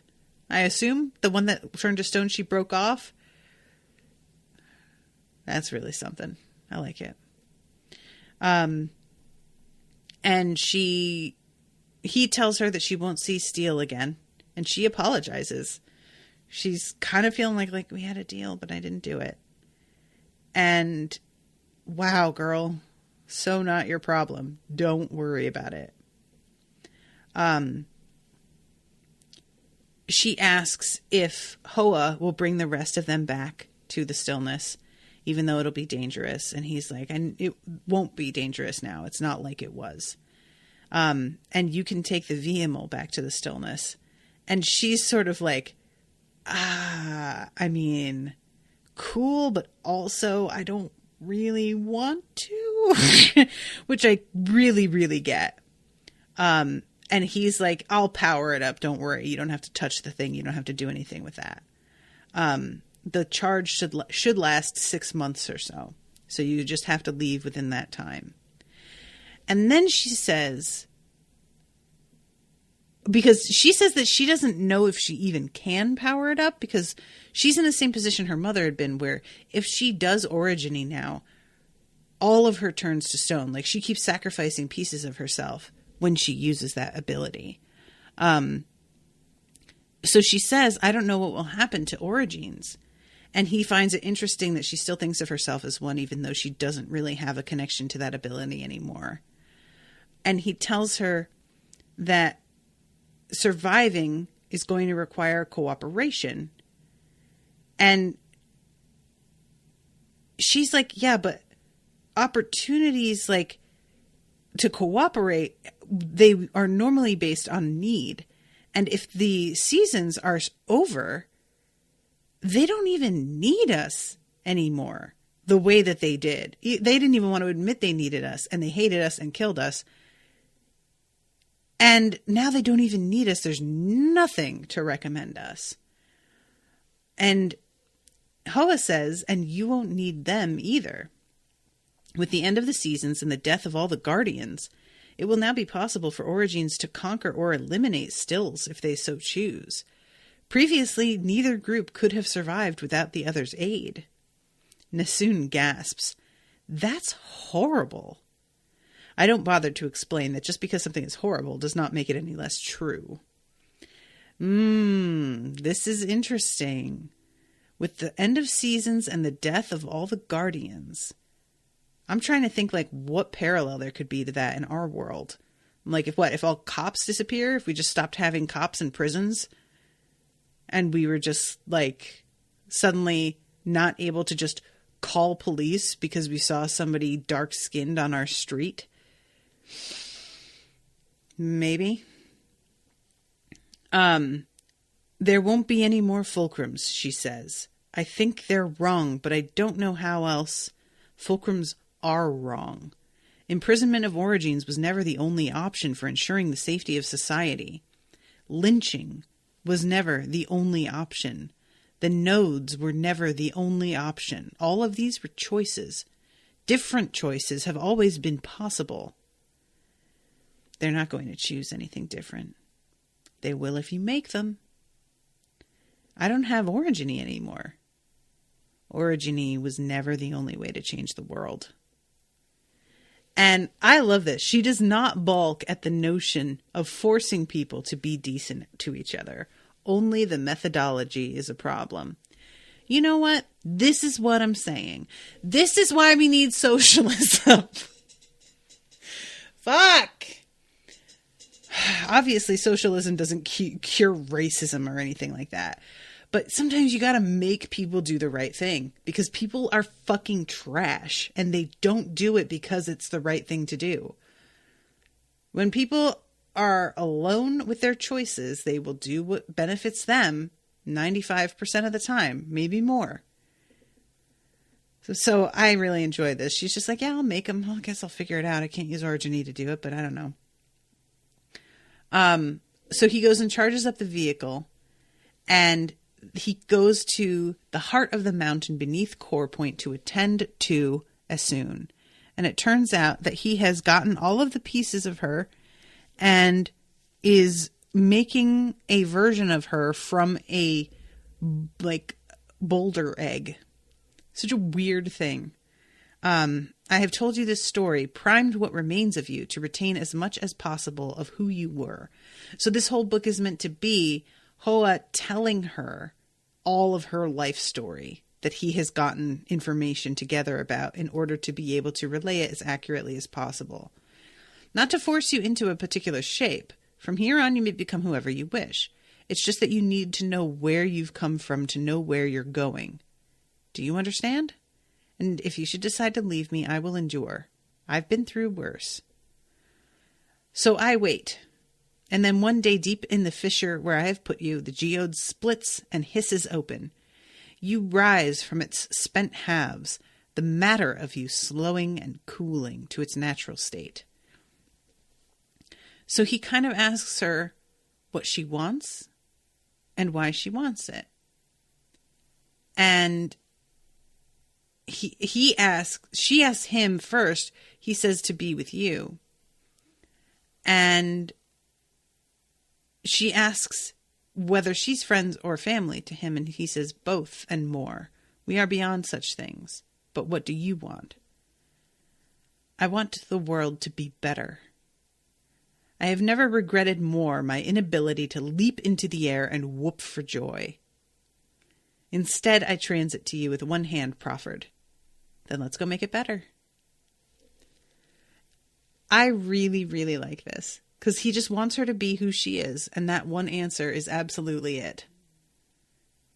And he says it might take some time. I don't think I'm very patient. Don't be patient. Don't ever be. This is the way a new world begins. Neither am I say. So let's get to it. So that's the end of the book. And then we have acknowledgments, which I did not read because I was already so behind. I just saw that it starts off with, whew, that took a bit, didn't it? Which I really enjoy that. The period in which I wrote this book has turned out to be a time of tremendous change in my life. I quit my day job and became a full-time writer in July of 2016. I liked my day job where I got to help people make healthy decisions or at least survive long enough to do so at one of the most crucial transition points of my adult life. Sounds a little bit interesting. Oh, hey, what's up? She says this is a good and necessary life transition, but it's my nature to reflect in times of change. This change was facilitated by Patreon. Guys, it's getting to me a little bit. This Patreon funding is also what allowed me to focus wholly on my mother during the final days of her life in late 2016 and 2017. I don't often talk about personal things in public, but you can perhaps see how the Broken Earth trilogy is my attempt to wrestle with motherhood, among other things. Mom had a difficult last few years. I think that on some level I suspected her death was coming. Maybe I was trying to prepare myself. Still wasn't ready when it happened, but then no one is. So I'm grateful to everyone. My family, my friends, my agent, my patrons, the folks at Orbit, including my new editor, my former coworkers, who helped me through this. That's why I've worked so hard to get the Stone Sky out on time, despite travel and hospitalizations and stress. I definitely haven't been in the best place while working on this book, but where there is pain, it is real pain. Where there is anger, it is real anger. And where there is love, it is real love.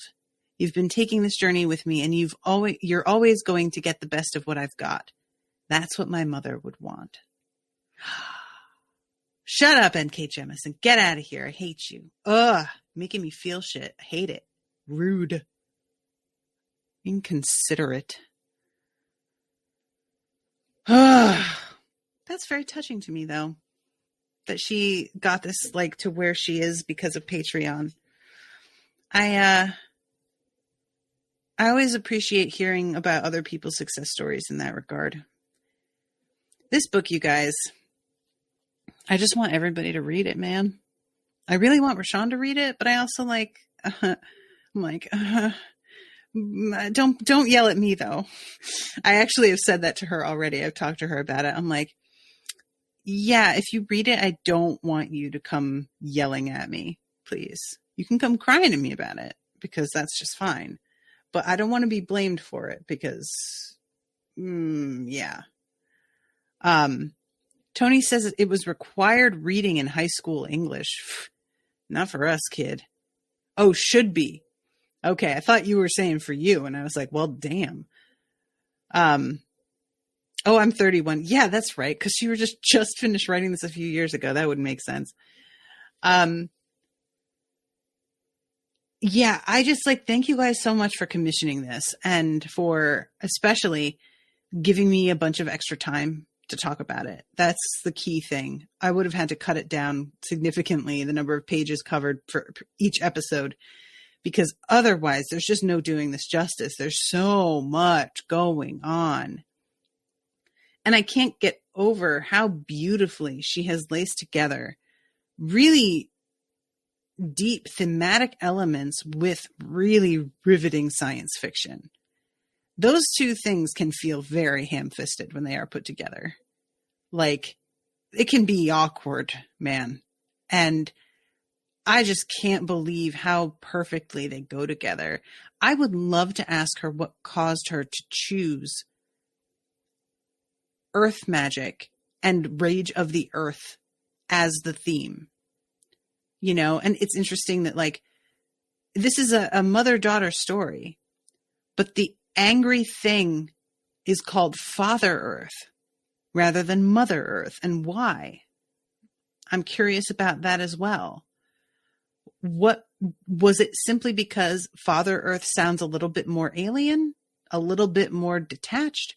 Is it because we have a mother-daughter relationship and there is a need for some kind of father, but it can be I don't know if she grew up with her father, maybe not in her life, and she wanted a representation of some vague sort of threatening menace to represent that parent.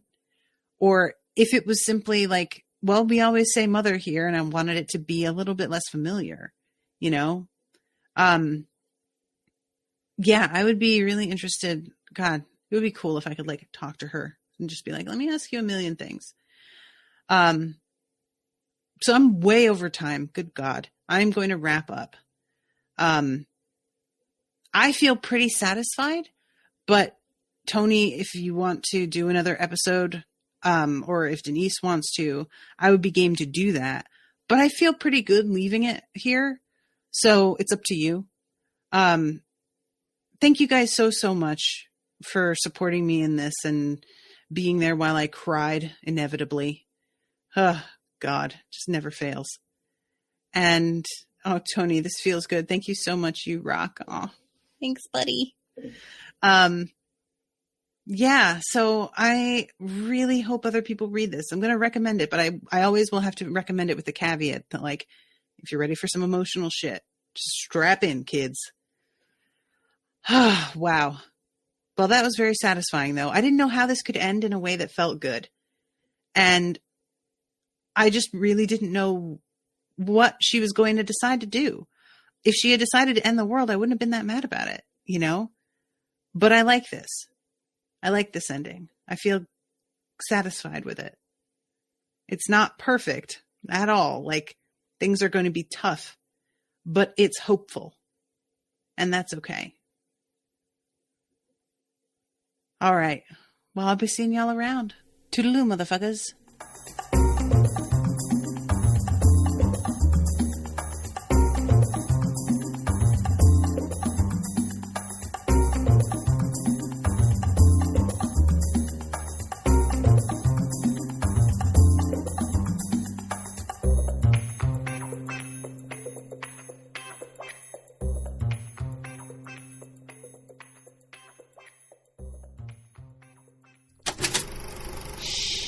That was an Unspoiled Network podcast.